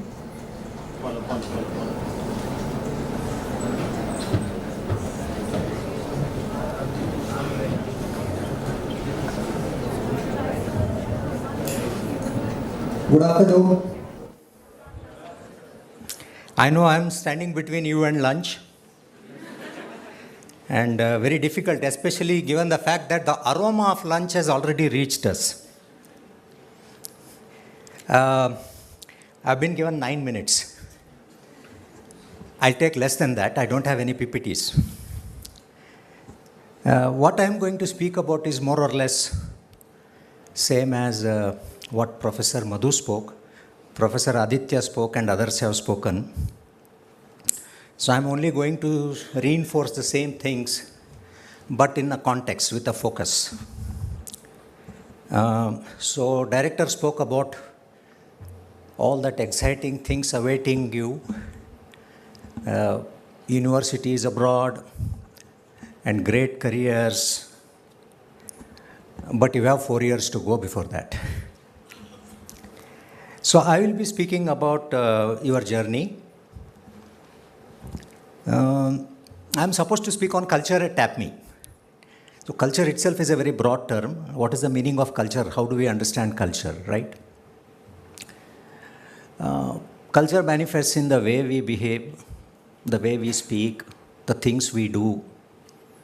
In fact, the way we build things around us, the way we write, everything is a matter of our culture. But fundamentally, our values shape our culture. What do we think is right? What do you think is wrong? What do you think is great? What do you think is not great? What do you think is good? What do you think is bad? So that basically shapes our culture. If I were to talk about the culture of TAPMI, there are 6 elements in our culture. The first one is excellence. Now, what exactly is the meaning of excellence for us? We look for quality in everything. Quality in our programs, quality in our subjects, quality in extracurriculars, quality in curriculars, quality in our planning, quality in our faculty, quality in our students, everything is quality. We strive to get things right the first time, and we strive to do things better the second time. That is how we understand excellence. The next element of our culture is trust. I would say this entire institute is built on the edifice of trust and honesty. Honesty is our third value. Our director spoke about friends, not colleagues. Why is it that everybody rises up to the occasion and gives more than 100%? It is exactly because of this, that we are treated as friends and not as colleagues. We will treat you as adults. We will treat you as friends. We will never treat you as students. That is the culture. The institute has grown on the basis of cooperation and friendship. We also believe in openness, being open, honesty. That's another value on which this institute is built. We are a very transparent institute. In fact, in our board of studies at TAPMI, we have student representation. No major decision is taken at TAPMI without the students being aware of it, on any matter that affects the students. So we are open to that extent. And our commitment, which is the other value, once we decide to do something, we give our 100%. Morning director spoke about the number of hours of meeting we had to come up with this program. Anyone remembers that? How many hours? More than 200 hours. They have had meeting till 12 o'clock in the night to come up with a curriculum. A world-class curriculum that you are going to go through. That is our commitment. And then innovation. Of course, this program design itself is a testimony to our innovative approach. In fact, we have a long history of innovation. We were the first institute to gamify a subject called brand scan. The finance lab, which the director showed you from TAPMI, is a great innovation. We are the first one to have it among private institutions. And last, student-centric. So now I will talk about the curriculum and in the light of how we are student-centric. We believe in learning. So Madhu spoke about, these grades don't matter, this 90% and other things, right? Why did he say that? Does it mean that you can just neglect everything? No, it is not. What we believe as learning is, you all have studied this, no? That law of gravity. Yes, we all studied it in our 10th class. We believe learning has happened if you know next time that you need to be careful when you sit under an apple tree. Knowing law of gravity perhaps may not help, but knowing what to do with that is more important for us. So that's where we believe in internalization. So how do we achieve it? First thing is we have very, very clearly laid out program goals. There are 6 of them. We are AASSB accredited, and your program is going to start next month, but it is already internationally accredited. You are aware about that, right? Yes. Okay, right? So the first thing we look at is application of fundamentals, problem-solving ability, integrative thinking, communication, ethics, and leadership. I'll tell you how we operate this. each of the subjects that you teach will have clearly laid out learning outcomes. The faculty will have to define, if I teach a subject, what is it the student will be able to do at the end of this course? And then we assess whether it has happened or no. And then we come up with an improvement plan. How does it matter to you? We are getting better and better with each cycle. And you are getting the best deal because of that. You get the best. The second thing that we do is the way we go about ensuring learning. We have a very unique pedagogy. Director spoke about that. Multiple internships, international immersion, so many projects, cases, simulations, and so forth. Now, how does it matter to you? You are at the center of learning. It is not the faculty. You are at the center of learning. Second thing is, we actually adopt a method that suits your learning style the best. That is an advantage that you get. We have alternative methods of teaching to ensure that whatever you need to learn is achieved and we achieve the goals to the maximum level. The third one we speak about is we give excellent learning experience to you. Our program is very rigorous, so we believe in depth. How does this help you when we talk about academic rigor, right? First thing is you are challenged on your beliefs. You know, the director said that it's a two-way communication. It is not just the faculty member speaking, right? We collaborate with each other, right? That is where, we challenge you. You are challenged on your beliefs. We give you an opportunity for deeper analysis and reflection, right? Director showed a slide which said that learning by doing. What is the merit in learning by doing? How does it help you? So when you do something, you reflect on what you did. Oh, I did this, it worked. I did this, this did not work. Oh, I should have tried a combination of these things. So when you reflect on what you have done, the learning stays with you. It's all about internalization. Then most important, Professor Aditya spoke about friendship. Now he spoke about friendship in these 4 years. I am going to talk about friendship in your career also. Let me tell you, people don't work for companies, you work for other people. That is the truth. What are companies made of? What are organizations made of? After all, they are made up of people. So you have your colleagues, you have your bosses, and you have your subordinates. To move one small pin in a large organization takes a lot of communication. And that is the key to success. So we are going to put you in the rooms where you share, right, your room with others. You are also going to be given a lot of tasks here that you need to do in groups. You are collectively responsible for the results. You are responsible not only to contribute, your responsibility is to ensure that others also contribute. How does it matter? How does it help you? First thing is, you come out with a person with a better temperament, number one. Number two is, you develop a higher tolerance toward diversity. You appreciate that, yes, there are different types of people, you need to live with them. Number three is, you develop a tendency to respect others' viewpoints. That is where director spoke about empathy, right? Looking at things from others' perspective. It is not going to be easy, my dear friends. What you are going to be exposed is a new word or a new way of learning. It is not going to be easy because the curriculum is different.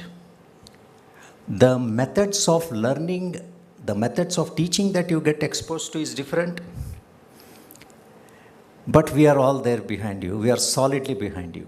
The entire faculty fraternity of TAPMI, Manipal and Bangalore, the entire support system of MAHE is right behind you. So all we request from you is that please treat these 4 years as the most important event in your life. Because when you come out, you will definitely see that you emerge as a new person altogether. The way you see things will be different, the way you see people will be different, the way you see the world will be different, the way you see issues will be different, the way you see problems will be different. So, wishing you best of luck once again and wishing you a great time here at TAPMI Bengaluru. Thank you very much.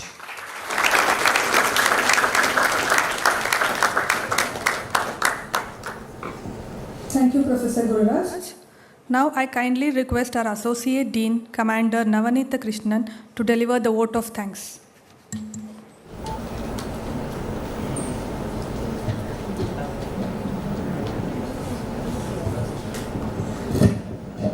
Yeah, thanks, Vani. Good afternoon. As Pro VC this morning said that this institution is not just built out of bricks and stones, it is out of vision of so many people, right? So when this vision of so many people have come together and this historic event of BBA honors program starting in this campus has happened today, it's an historic day for all of you. There has been efforts which has been put by so many people. So it would be very appropriate that we acknowledge and communicate our sense of gratitude to all these people who have made what is happening today a reality. At the first, I would like to thank the chief guest, though he is not here, Mr. Rohit Rao from Accenture Intelligence Operation for his presence and a very inspiring speech.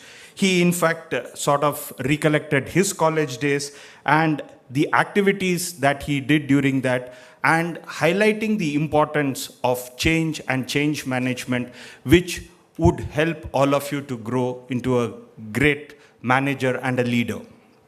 I also thank the guest of honor, Ms. Nivedita Nanjappa from Ernst Young, and also an alumni of TAPMI.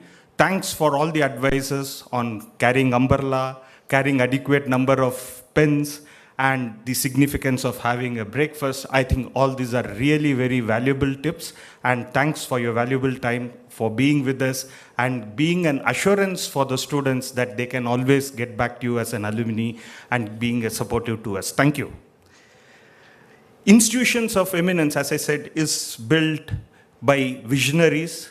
So I would like to thank a couple of visionaries who have sort of helped to build this Mahe institution. It would be to extend our gratitude to Mr. Dr. Ramdas Pai, the Chancellor, Manipal Academy of Higher Education, Mahe, and Dr. Ranjan Pai, Chairman of Manipal Education and Medical Group, we call it as MEMG, and all the Mahe Trust and Governing Council members for their guidance and support, which has enabled TAPMI to be one of the premier business schools in India. Our sincere thanks are also to the Vice Chancellor, Lieutenant General Dr. M.D. Venkatesh, for addressing all of us online, meaning amidst his busy schedule, he has taken off time at the request of our Executive Director, and then he has addressed all of us. So a sincere thanks to him. We would also thank Pro Vice Chancellor, Mahe Bengaluru Campus, Professor Pragya Rao, for presiding over this function and being a pillar of strength for this organization, for TAPMI Bengaluru to establish in this place.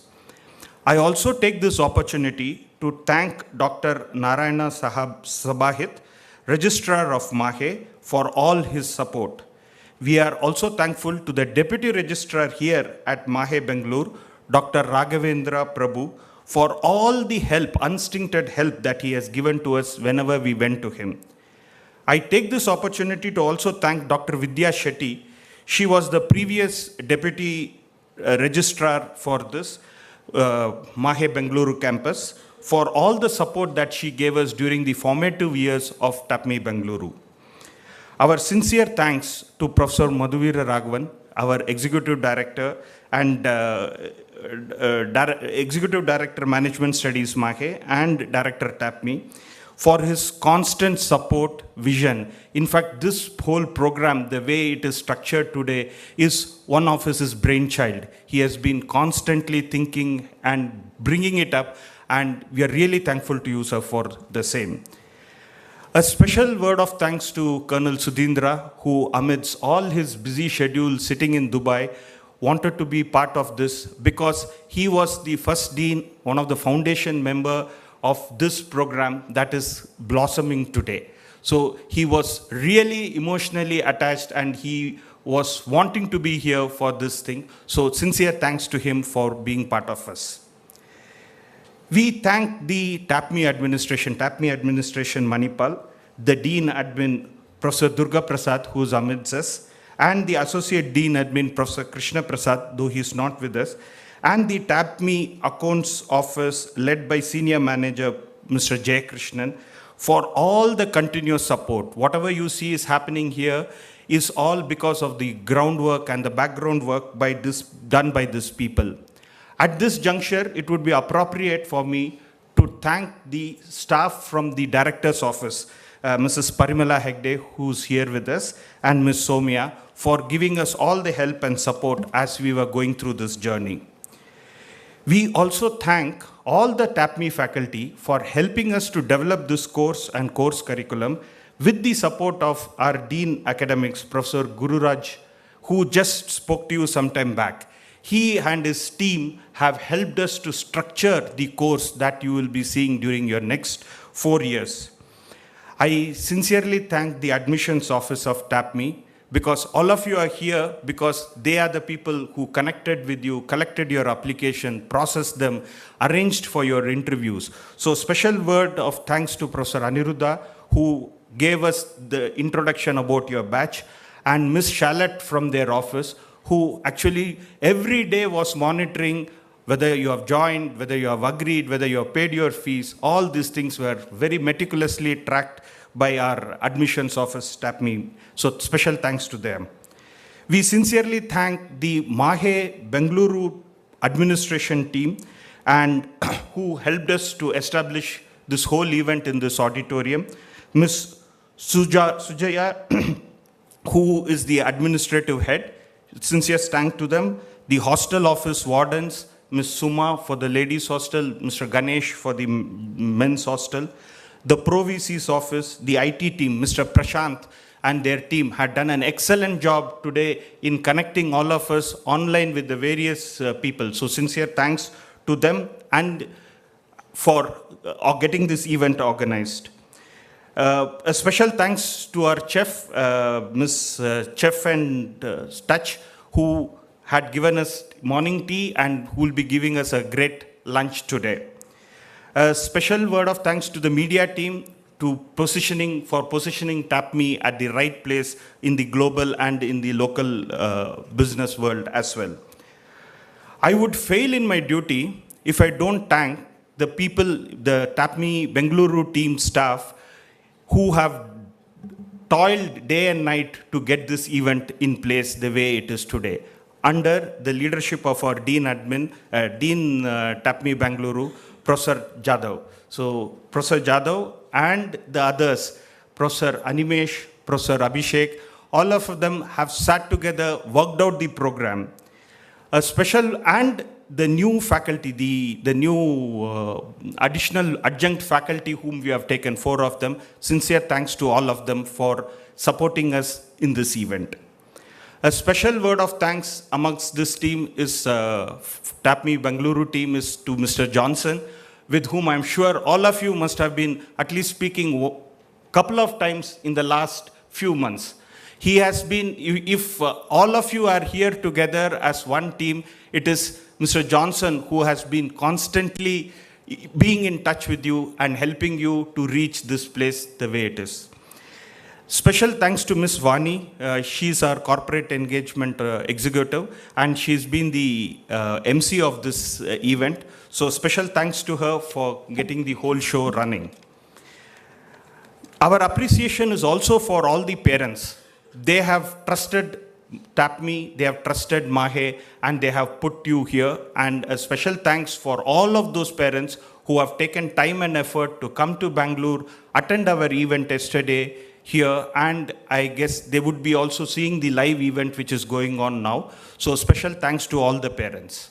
Last but not the least, thanks to all of you, all the students, the first batch of MBA, BBA honors who are all set to blossom into leaders for not only the business world, for the society, as our director had mentioned. So thanks to all of you. Thank you, and Jai Hind.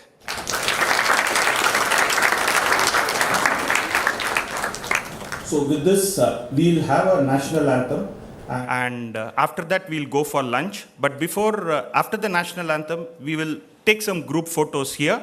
So I'll request all of you to come near the podium. And after that, we will go out for lunch. We'll going to another building, to the basement. Outside the main building, we'll take a couple of group photos as well. So may I now request all of you to stand up for lunch, for national anthem, please.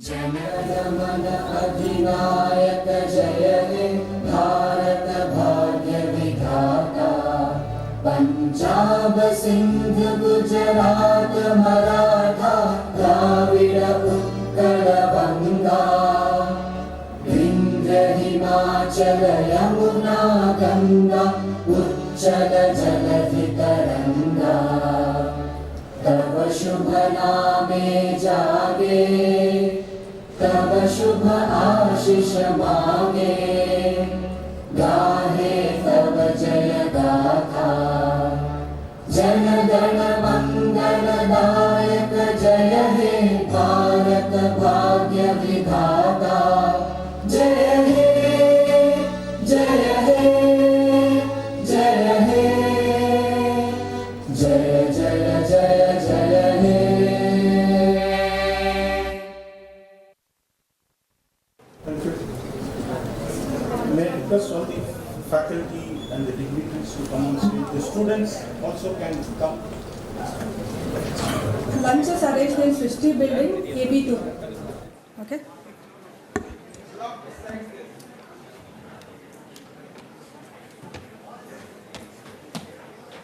Network only works in that room.